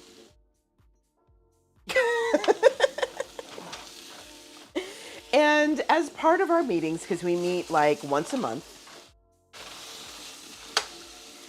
we have an opportunity to share what's going on with us, what's going on with our churches, you know, things like that.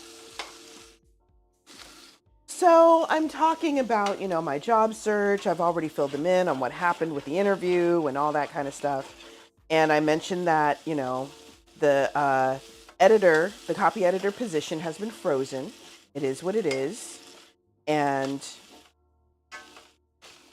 I said, I am no worse off than I was before. However, the unemployment money is running out. Now, this was before I found out that that my claim had been renewed. As far as I knew, I was not getting anything after the first week of April. Now, what I didn't realize, and I should have realized, was that another lady from that board, remember that whole group, the groups that knew me during that interview process? Now, one of the ladies that was in that group was also part of the Black Caucus and was there and heard everything I said. Thank God I'm not prone to putting my foot in my mouth when it comes to stuff like that. Because a couple of days later, she sent me an email. And she was like, hey, so there is a opening for contract work doing book editing. Would you be interested? And I'm like, yes, please. So she got that straightened out. Thank you, Pook. This is why we love the Canadians. All of y'all. So the paperwork has been gotten together. I am now waiting on my first assignment. The pay is $25 an hour, which is half of what I was getting paid at my highest. However, I am that much closer to being able to pay for rent without having to pull it out of my 401k.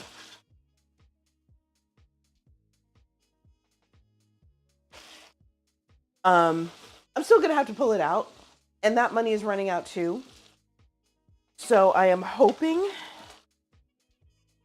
that I'll be able to make more as time goes on.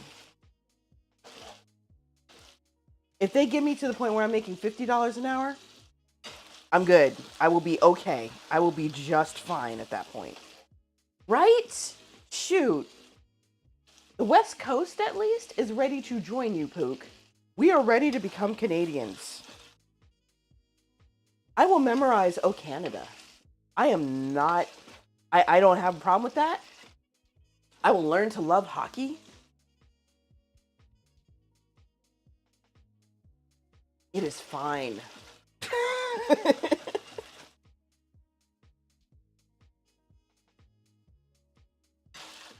We will make it work. Yeah, Sevens, I am very, very fortunate. People like to talk a good game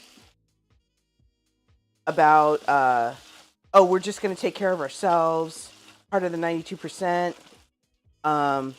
We are stepping back, et cetera, et cetera. But the problem is people step back and become focused on themselves. They are not focused on the rest of their community. Maybe they're focused on themselves and their families, but what about the other people who are struggling in your community? You know, that's also part of what I get to preach about on Sunday. Because here's a fun fact. Y'all, I'm on a roll. Forgive me, I'm geeking out. There are two things that people usually miss when they read the story of the prodigal son. Number one, the country that he goes to while he's, balling out or whatever, a famine hits in the middle. Like, he runs out of money and then he realizes that a famine is happening, which is part of the reason that he goes home. Number two,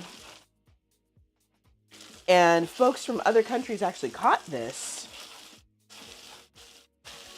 when the famine hit, the folks in that country, again, people, when disaster like that hits, people will either suddenly become more community oriented and help each other out, or they will become insular and draw into themselves.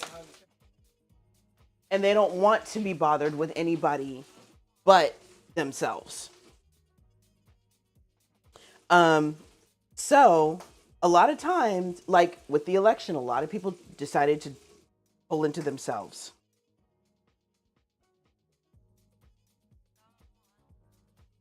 So yeah, I get to talk about that.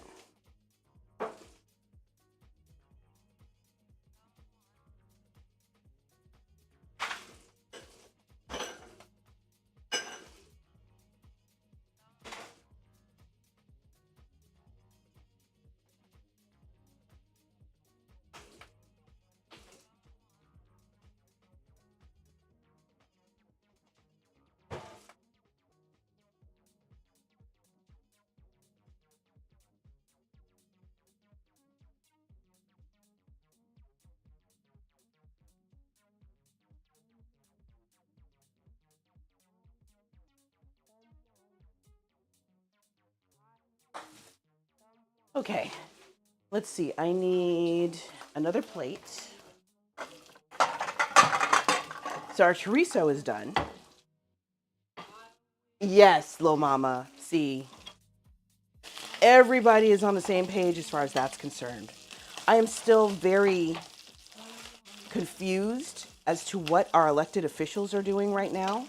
I don't know what's going on. On the one hand, I kind of get it because they really don't have a lot of political power right now. And they won't unless midterms go their way.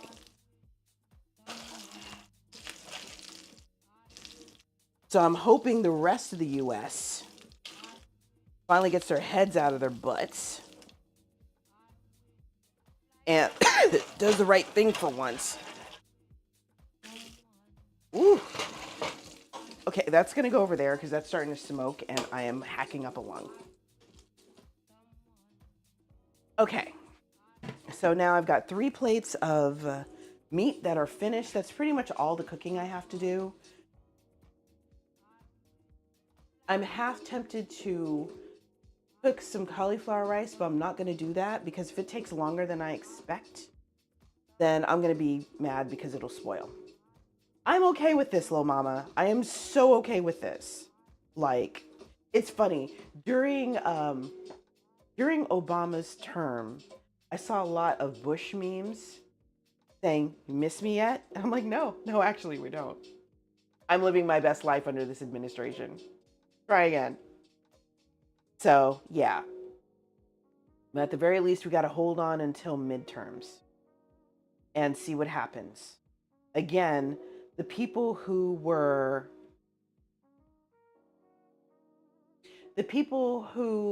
supporters have hopefully learned their lesson. Now, there are still 1 or 2, as we've just seen, who apparently have not. However, hasn't hit them yet. But yeah, we are hoping that enough folks have learned that that we can turn things around. That would be nice. Okay. Alexa, how much time is left on the timer?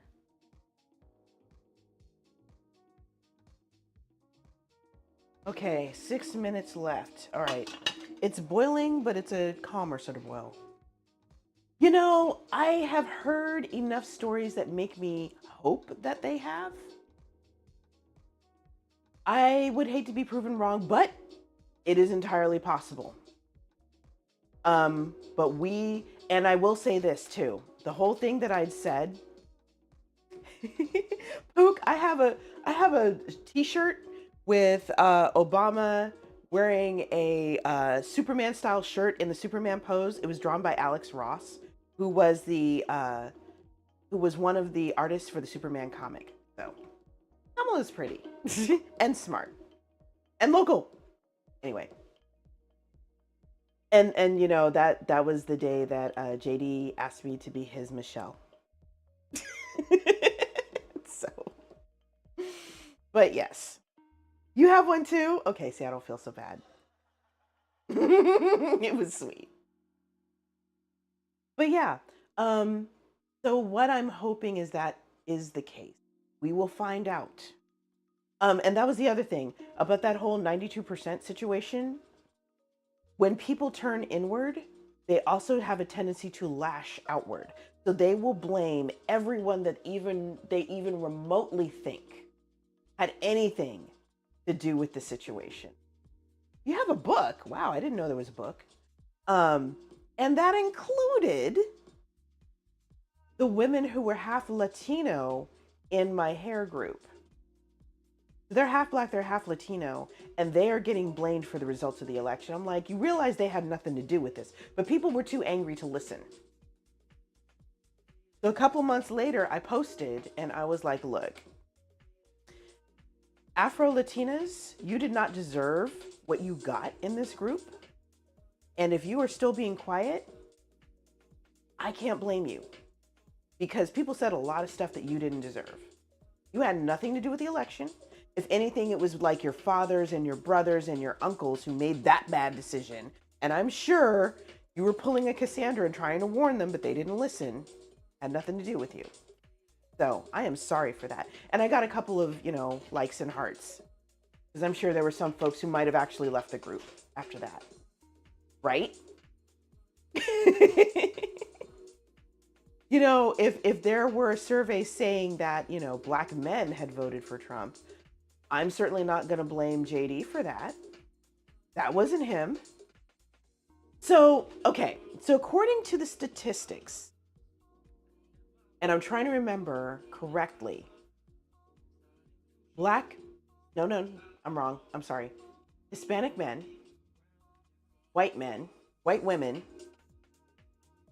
and there might have been another group and I just forgot who it was. Those were the biggest groups that voted for Trump.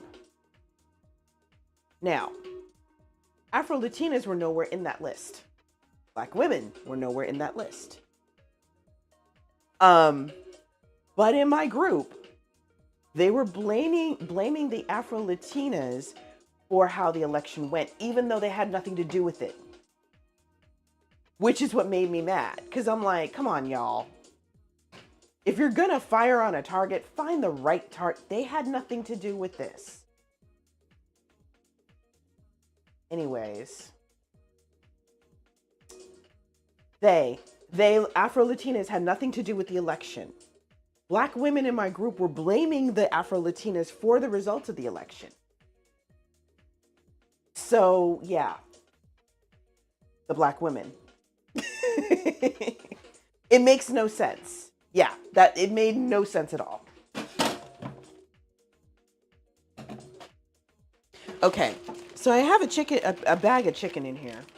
I am defrosting said chicken. I am debating whether or not I should marinate it now. I probably should. Thank you, Pook. All of what you just said, 100%.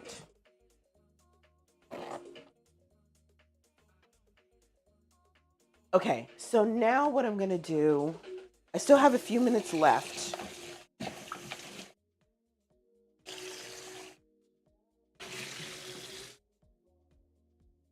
Oh, that's just so sweet, little mama. I love that.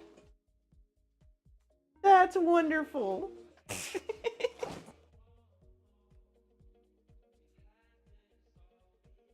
Okay, so I am gonna whip up a marinade for this chicken.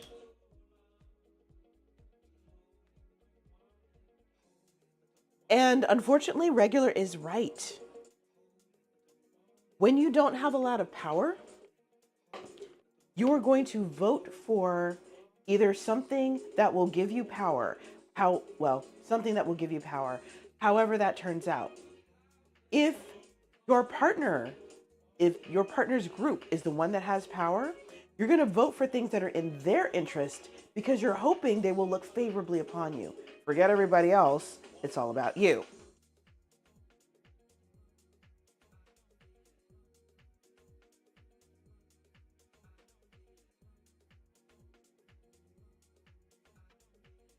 And people in just about every position of non-power will do this. Poor people will vote for things that benefit rich people.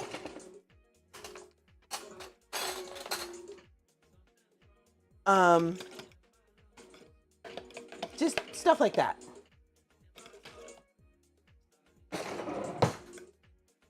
So it's a mess. And it doesn't help that Americans have a tendency to behave like temporarily embarrassed millionaires, as opposed to understanding that things will not change for us. There is no trickle-down economy or benefits or whatever Reagan said. It doesn't work like that. We live in a me society. Yes, well said.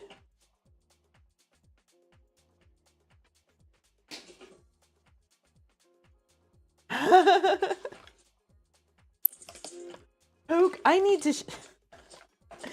to play a song for you.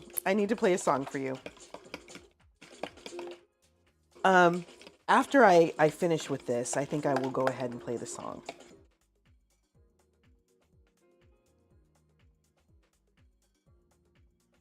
So,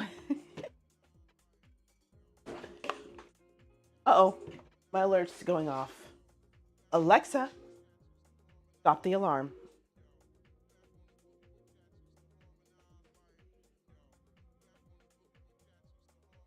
You know, Sevens, I had a friend ask me, how do you do it? Like, how do you keep from losing your mind after being unemployed for almost a year? And what I told him was, I have discovered the last time that this happened, I was unemployed for 10 months. And freaking out, crying, getting stressed out is not going to do anything to improve my position. The only thing I can do is keep moving forward. There is no option. Thank you, Sevens. Exactly, Tucson. I appreciate that.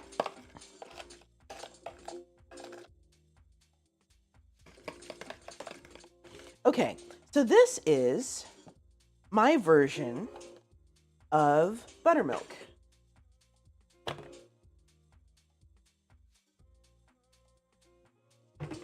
This is basically heavy cream and some vinegar. I'm going to add some water. And then I'm going to pour it in the bag with this chicken, and that's going to be my marinade.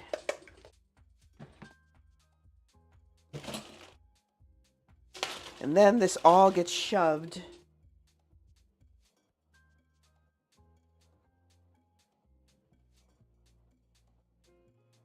in the fridge.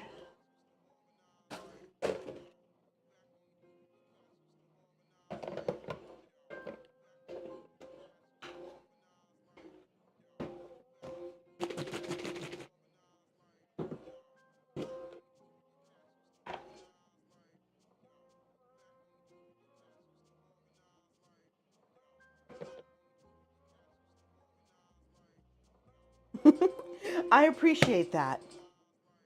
You know, JD asked me once, has there ever been a time where you regretted marrying me? And I said, yes. And of course he looked startled, like, wait, what? And I said, because when things like this happen where, you know, there's a job loss or something like that, I regret marrying you because you have to suffer right along with me. Oh my God, what is that? Oh my goodness. Oh my God, what is that? It actually works. I'm so excited. Thank you. Okay, let me get it back to my home page. What happened? What happened? Okay. Thank you, Poke. How did you know I still have to pay the tax guy?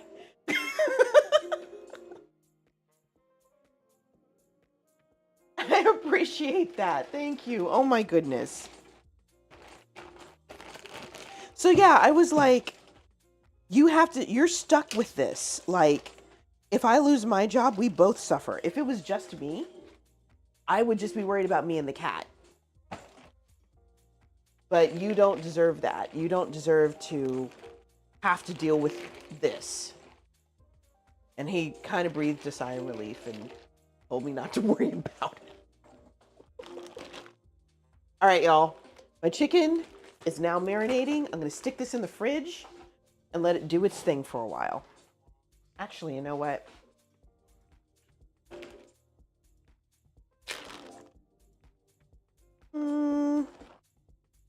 Debating whether or not I should add some more seasoning. I'll add some more seasoning.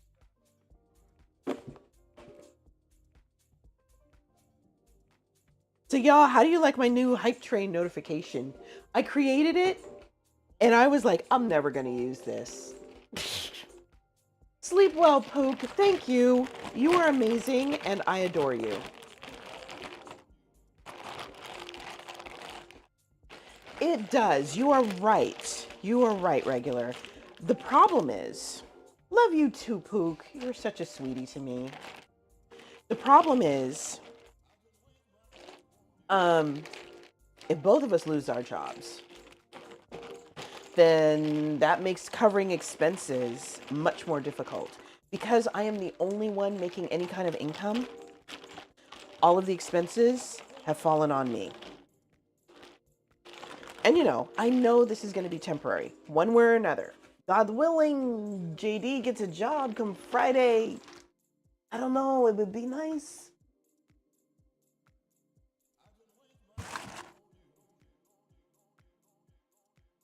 But yeah, if that doesn't happen, then yeah. He has to deal with the fact that we both are still looking for work. I have had more luck than he has, but it's still rough. Yeah, exactly.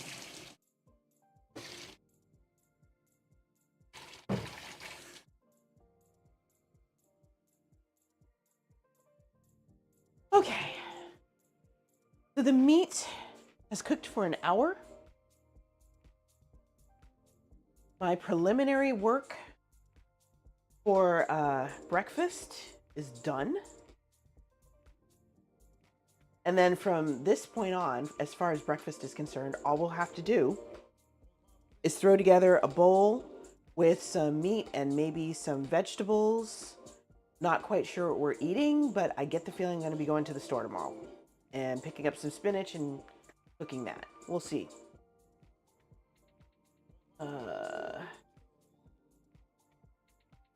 Okay. Now, we can move this pot back here. Turn this there. Okay, so now we had the vegetables that I put back in the freezer and then piled a bunch of stuff on top of the freezer. Because of course I did.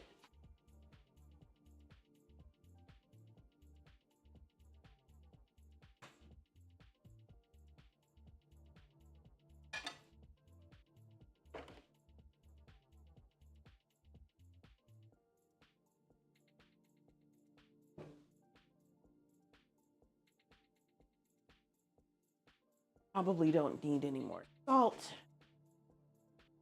Okay, now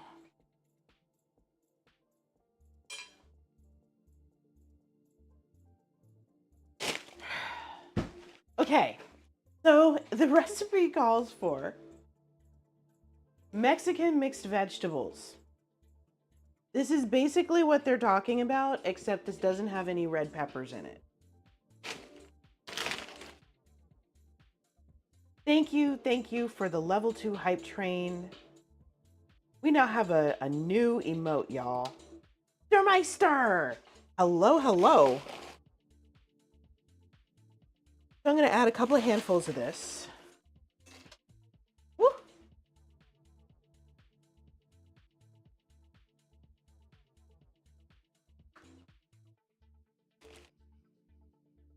Okay, so that's our Mexican vegetables. Oh my goodness! Der Meister, what are you doing? Thank you. Oh my goodness, thank you so much. Guys, I really appreciate this. Like, seriously, I totally appreciate this.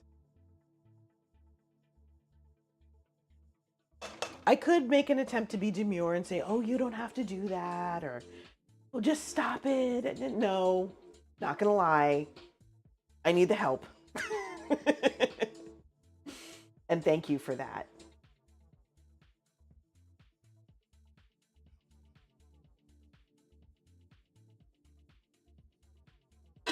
Okay, let's see how.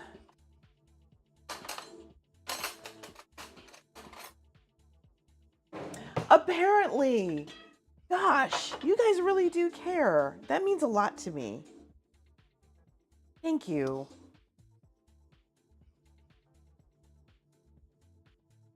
Oh, hey, I guess I did it right, y'all. The meat. I can cut it with a fork. How's it taste? How's it taste? Like beef. Okay.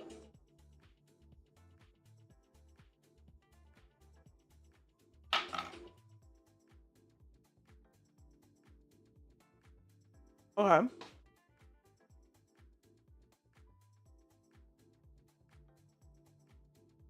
Now I get to add my onions. The meat is a little dry. I don't know what I can do to combat that, but that's okay.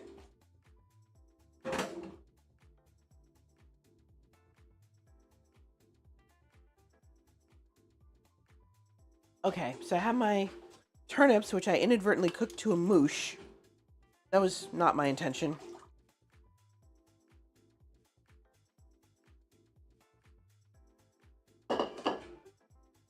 And I am going to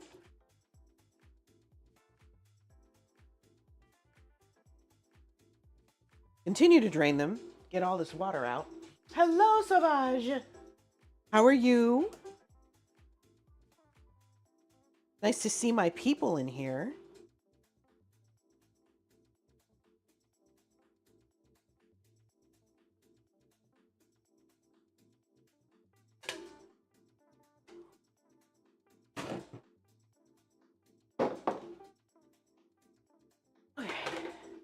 Good, you're chilling, as you should be.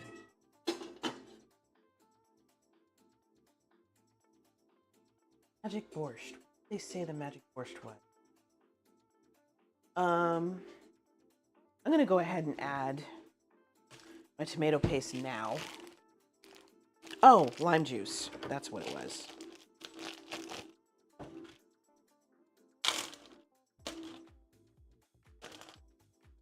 So ideally, in the best of all possible worlds, you have some tomato juice that you're adding to the pot. If you're me and you never use tomato juice, you can use tomato paste.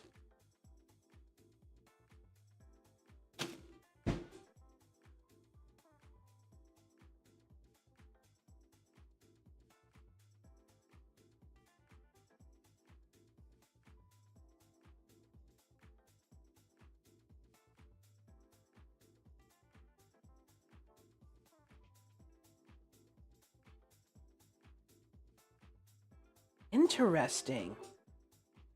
Okay, This blend does not contain cumin, which is actually good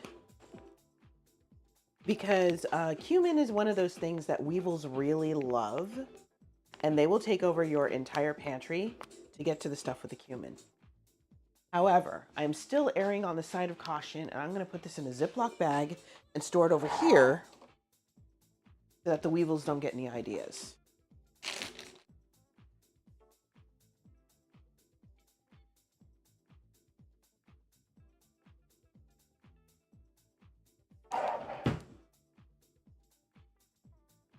Okay.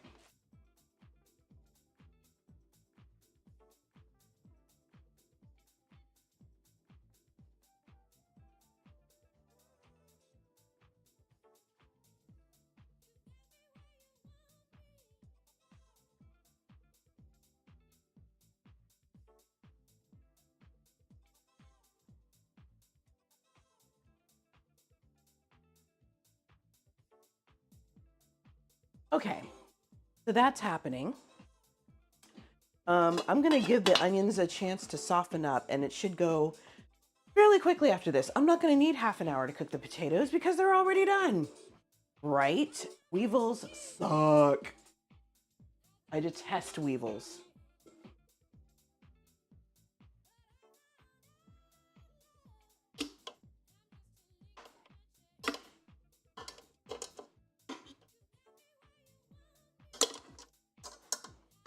Ugh.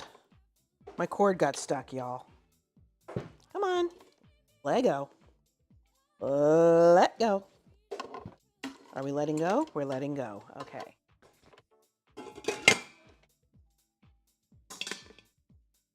Okay.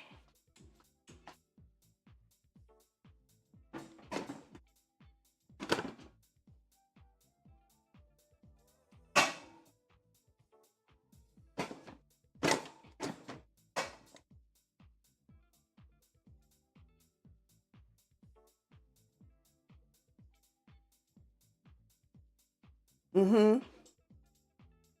Wait, little mama, what happened? Hold on. I had to go through all of my stuff carefully. Oh, yes, she can. I am totally okay with that, little mama. I had to get rid of everything for me that had wheat in it, you know, anything flour based or anything corn based, grain based. Some spices that I did not realize that weevils had a thing for. Paprika that was in a plastic bag or one of those packets. Couldn't use that. What was the other one? Peppers. I did not realize that weevils love dried peppers. As of now, all of my peppers are in the freezer.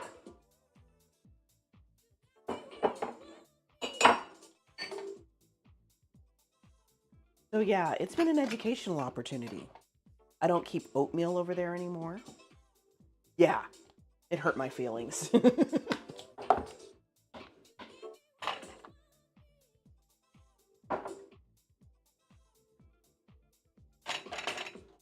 But yeah, I got rid of a lot of stuff. Oh! Little mama, it says that I've been cursing a lot. I really haven't. Miss you too, bakery. How have you been?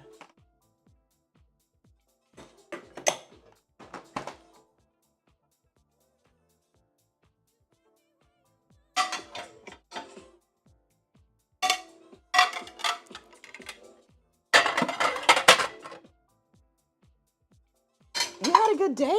Awesome.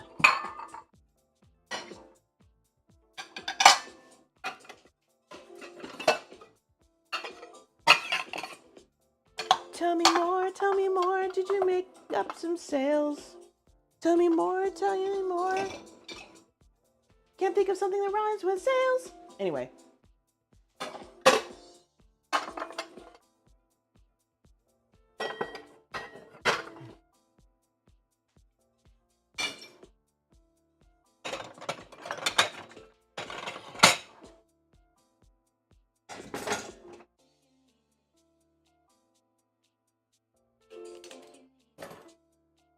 I saw a crying emote, if that helps.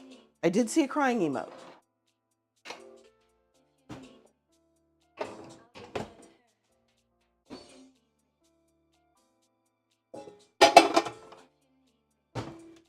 Okay.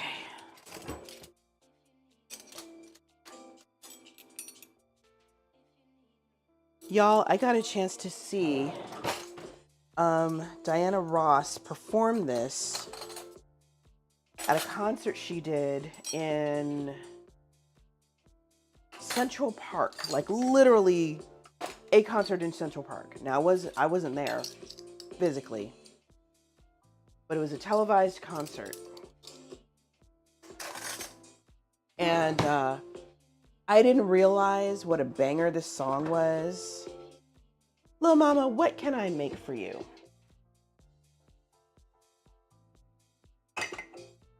I didn't realize what a banger this song was until way later. Way later. She even did 1 or 2 Supreme songs, which I thought was kind of cool. You saw Paddington in Peru. Nice. Ooh, chicken adobo wrap. Ooh, you got to see the baby lambs on the farm. Oh, how'd you like Big? Papa Murphy's is can be yummy. I'll put it that way. Not my personal favorite. What is going on with the camera? Come here. But it is a good movie. Especially the little boy who plays the kid version of the main character. He's so cute.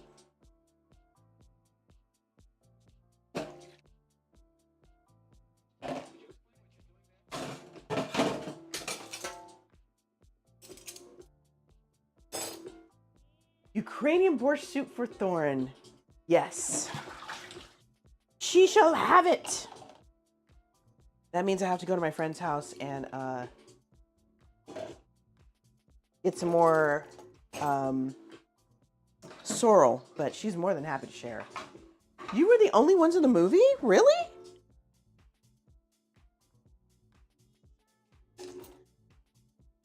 Also, if I remember correctly, I think Tom Hanks's wife does a cameo in the movie, which I think is funny.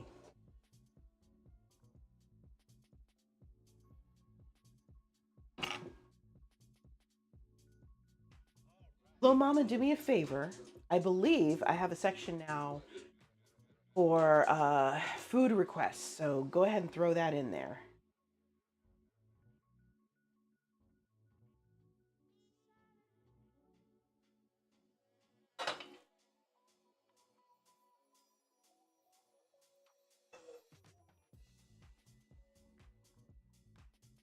Okay.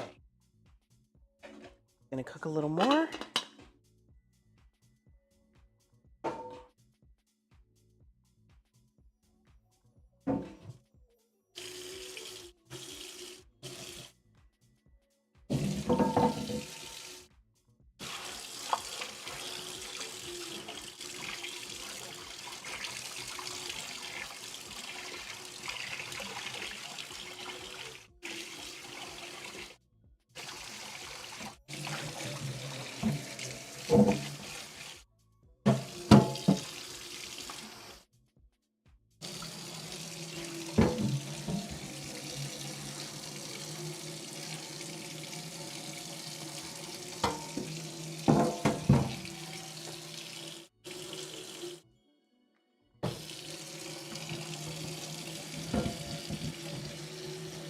Thank you, Mama.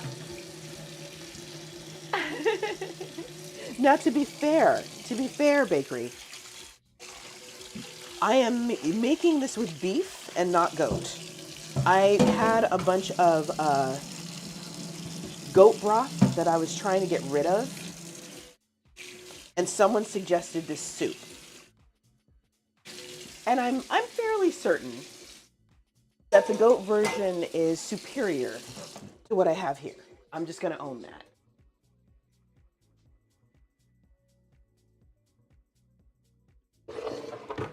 All right, here we go.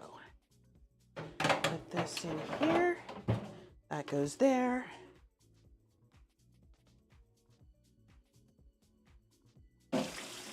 This goes here.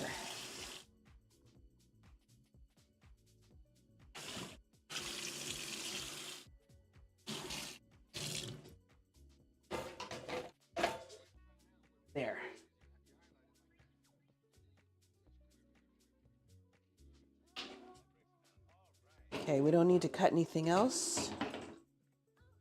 Don't need another pair of forks. Y'all, I am cleaning. This makes me happy. Bam. All right. Cheers, y'all.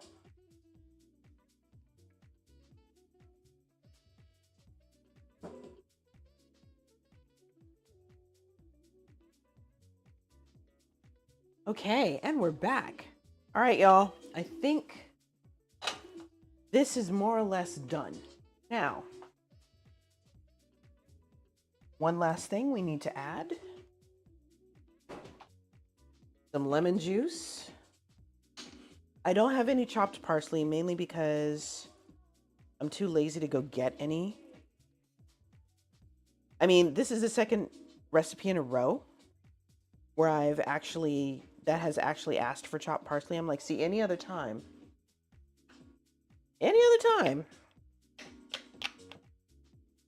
I would have bought chopped parsley or bought parsley, chopped it up, and the rest of it would have spoiled in my refrigerator. Any other time. But what I will do, find it, red pepper, granulated garlic, panko, there it is.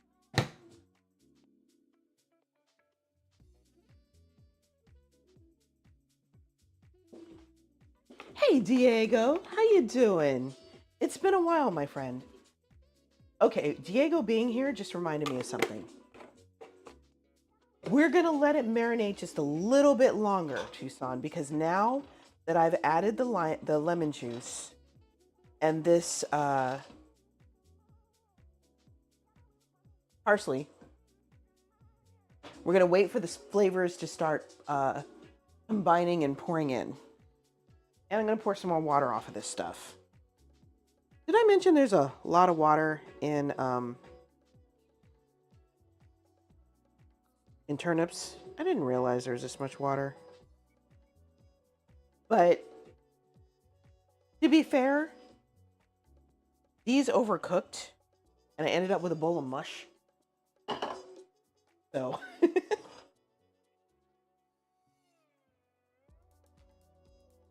there we go.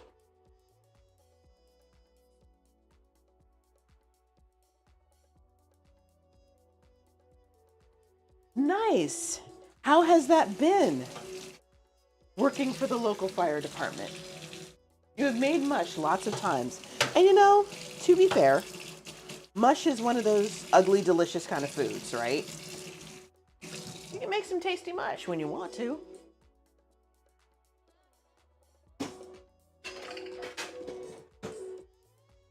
So yeah, I get you.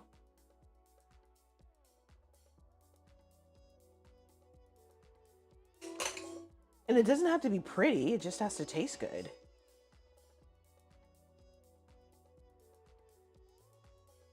Okay, there's a flavor to this. That's what I was hoping for. Because if you eat just the meat, it doesn't taste like anything. Someone's still good? Okay, good.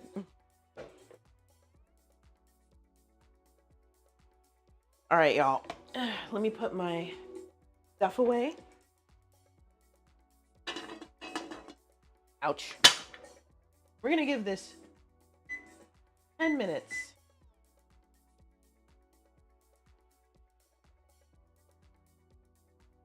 Mashed potatoes, exactly. Or in this case, mashed turnips. Mashed turnips. Doesn't quite roll off the tongue like mashed potatoes, though, does it? So silly. Anyways.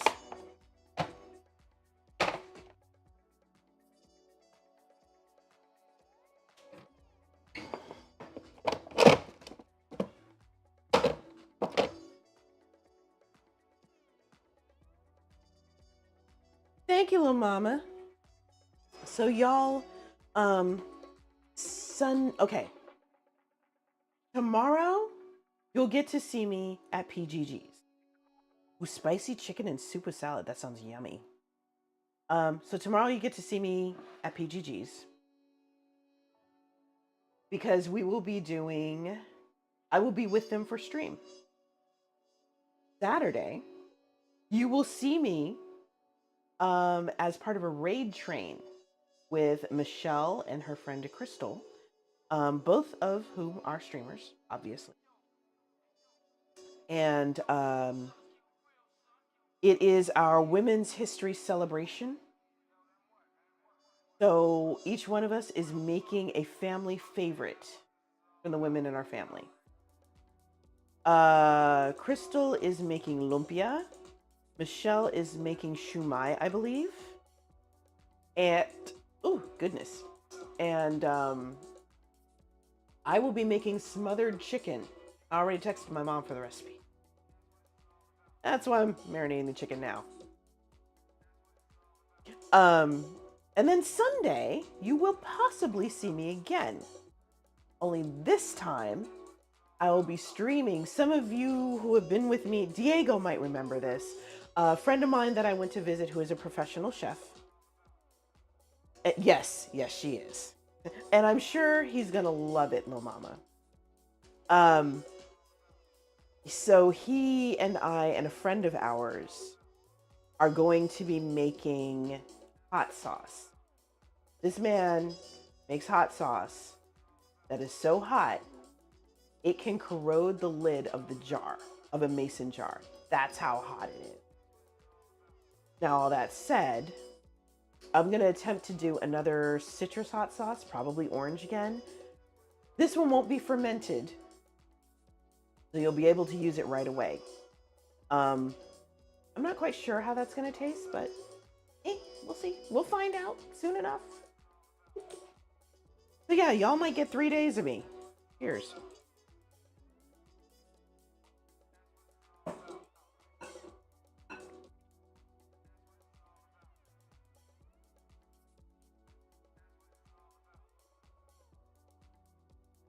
Okay, we got 6 minutes to go before we get to eat.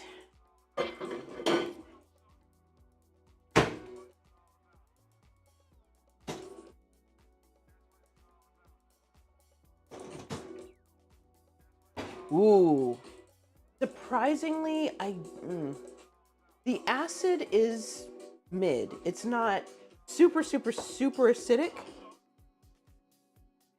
but I'm wondering if the capsaicin has something to do with its corrosive powers.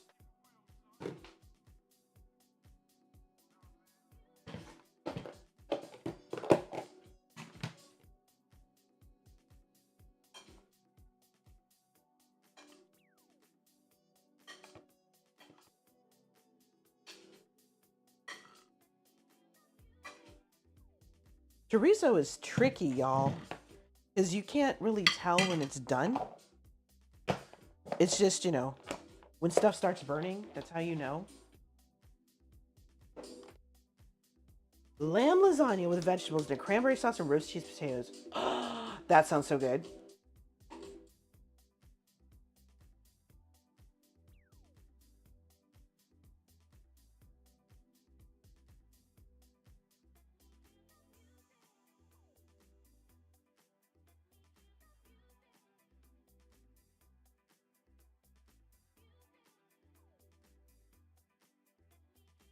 Hey, shout out to Pretty Good Gaming. Thank you to whoever did the shout out.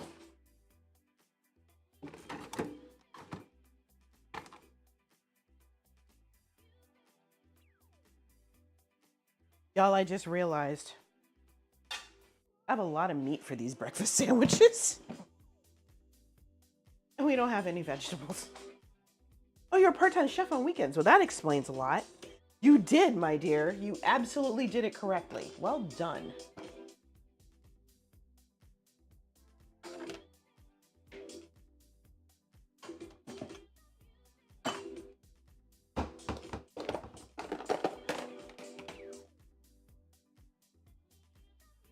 So I'm just gonna put all this in containers, and 99% of my food prep will be done.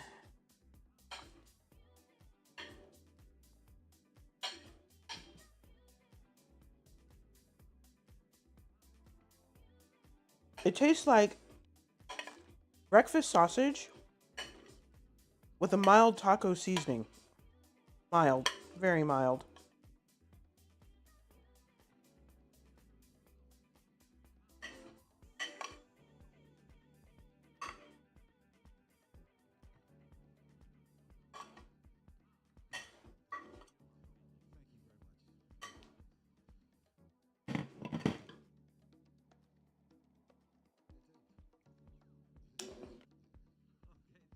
Ooh. You know, I'd have to figure out how to cook it properly. Because, you know, I'm not one for the slime factor. Long story short, slimy foods are good for diabetics, but even I have my limits.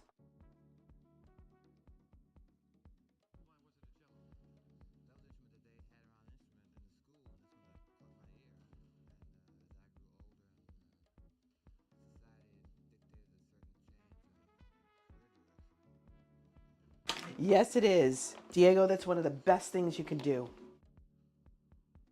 Chorizo and okra gumbo. I see where you're going. I could see it.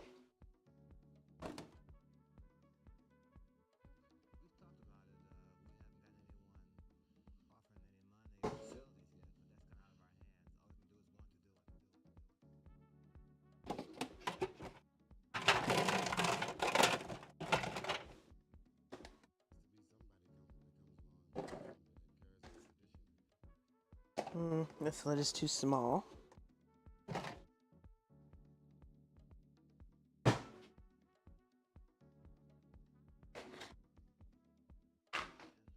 Okay. Last one. I don't even remember what this. Oh, this is the New York sausage.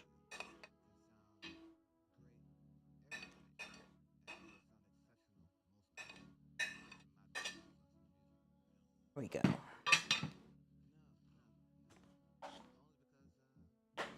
I might try and see if I can swing some kale for this. Maybe.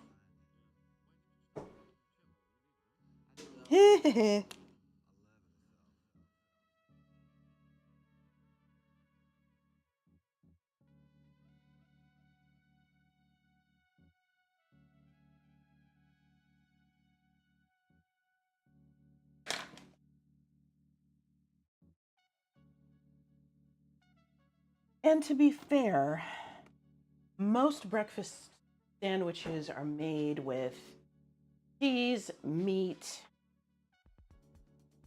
maybe perhaps a veggie, but it's rare. I'm doing okay, Diego. I was regaling chat with my stories of unemployment, my adventures with unemployment, my job search, all of that. So long story short, I will be still getting unemployment, which is great. And maybe getting a short-term or a long-term position. We'll see. That's $25 an hour. Which maybe perhaps might be enough for me to pay bills. Don't know if it's going to pay rent, but it will pay some bills. So that's good. And if JD finds a job, half of the burden of paying bills will suddenly disappear. So that would be nice.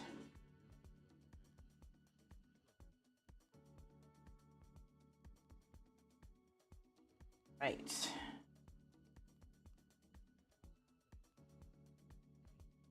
Hey, I think we are finally ready to eat, y'all.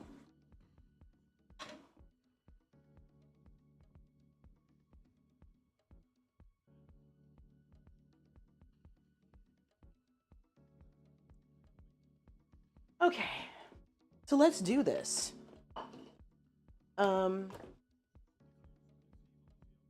Do I want a big bowl or do I want a little one? You know what? There's a lot of broth. I'm gonna turn this off.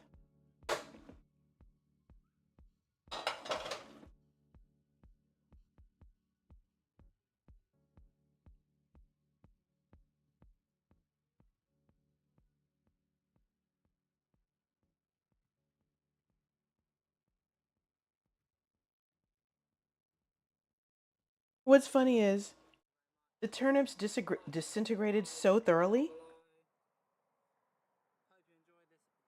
that it's mostly the white bits that you see. The white bits that you see are onion. I should have cut this in bigger chunks, but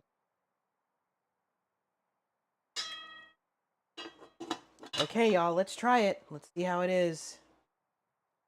30 extra large strawberry cheesecakes with Belgian chocolate sauce. I wish you the best on that, Diego. I'm so sorry. Okay.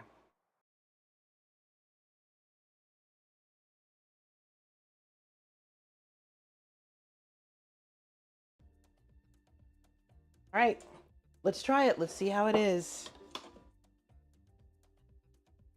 Oh, y'all, I forgot one last thing. Hey, it's Amy Watson and Jimmy Harvey, and this is our cozy. I'm gonna need more whipped cream, with y'all. nasty I'm running out. This is not what I intended.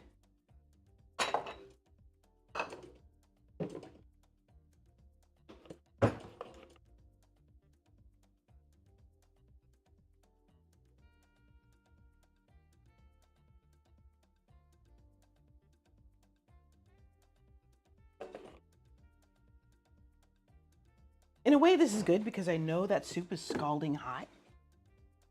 So I probably just did myself a favor. Oh.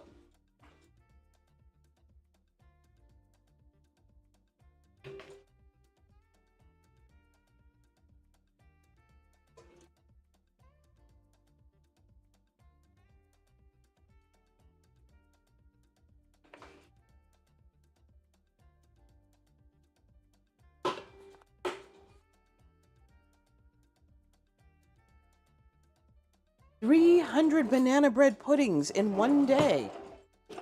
I am impressed.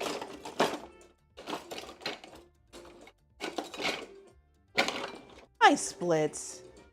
What's up?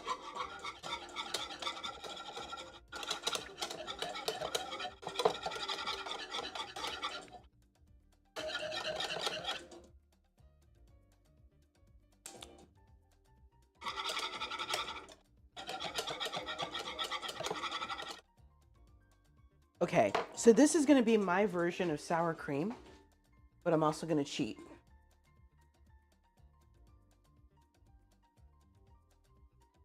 I am adding some MSG to this.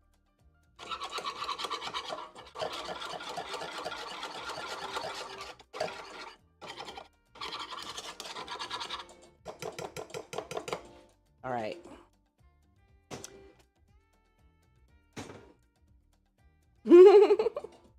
I mean the animal.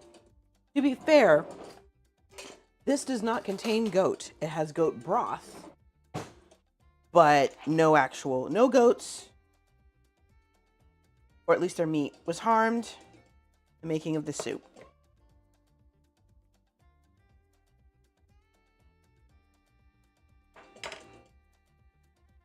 So there's our soup.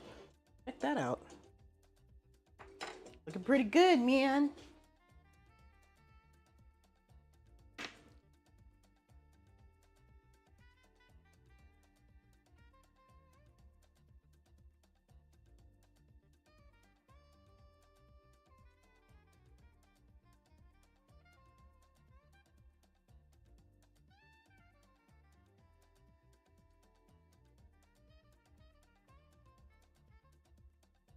Hold on.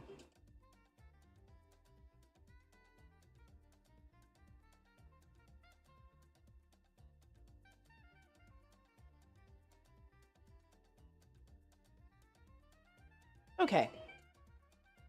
Soup. Soup. Soup. Soup.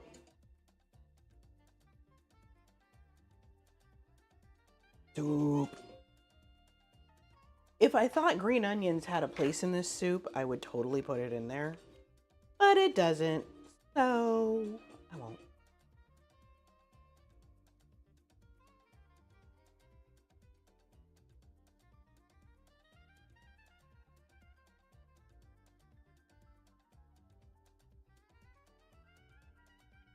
Shh.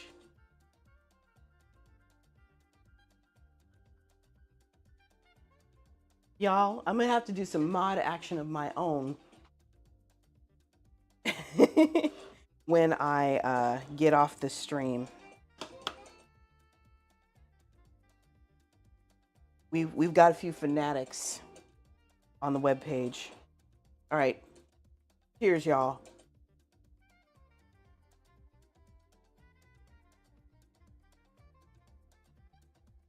It's hot.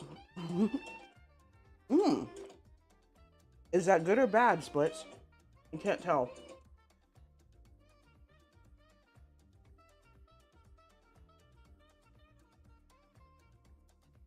Why are you bummed out, little mama? What'd I miss?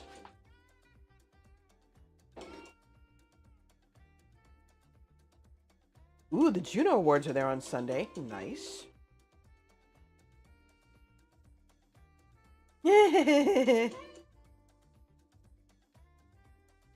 The Canadian... I'd heard the Junos before, but I didn't realize they were the Canadian Music Awards. The last time I heard about the Junos was in reference to Alanis Morissette, so that should tell you something. Not like there haven't been more Canadian artists since. Just saying.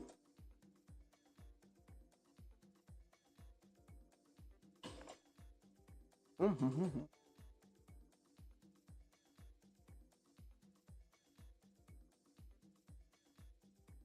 The sour cream kind of counteracts the dryness of the beef. You can barely tell.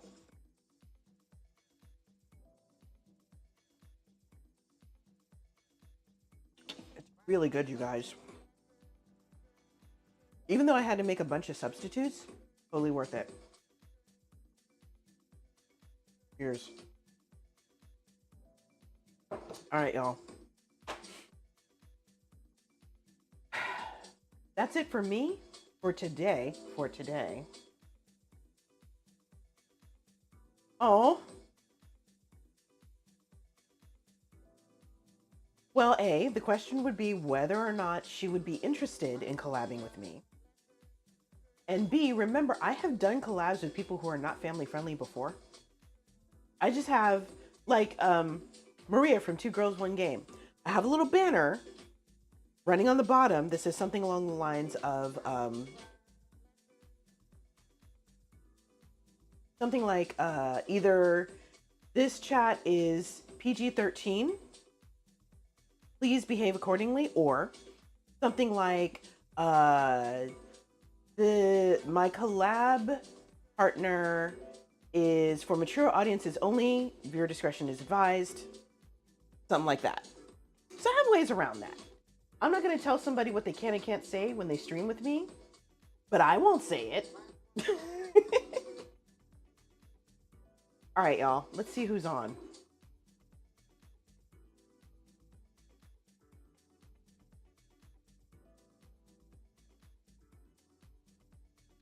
Ooh, okay.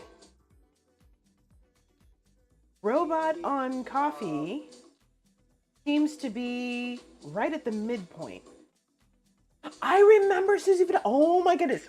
Dude, my friend and I used to watch her videos. Like we would, like, okay, so when I would fly up to Washington, still fly up to Washington, crash on his couch, he'd come running in right as I was about to fall asleep. Gotta watch this video. Oh my goodness, she's the OnlyPans girl. We would watch her videos together until one or both of us would start falling asleep sitting up, and yeah, and we just, okay, go to bed. But we would love watching her videos. She's hilarious. I love her stuff. All right, y'all.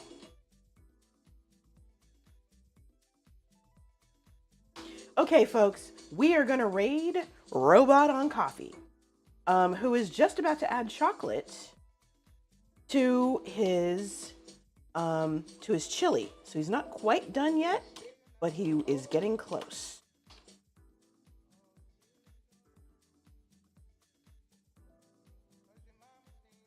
And here are my raid calls. Copy, paste whichever one you see fit. And we're gonna raid. And we're actually gonna hurry up because the ads are gonna start. I'm gonna try and see if I can get you out of here before that, okay? So, we are out of here in 4, 3, Dude, see y'all laters. Bye-bye.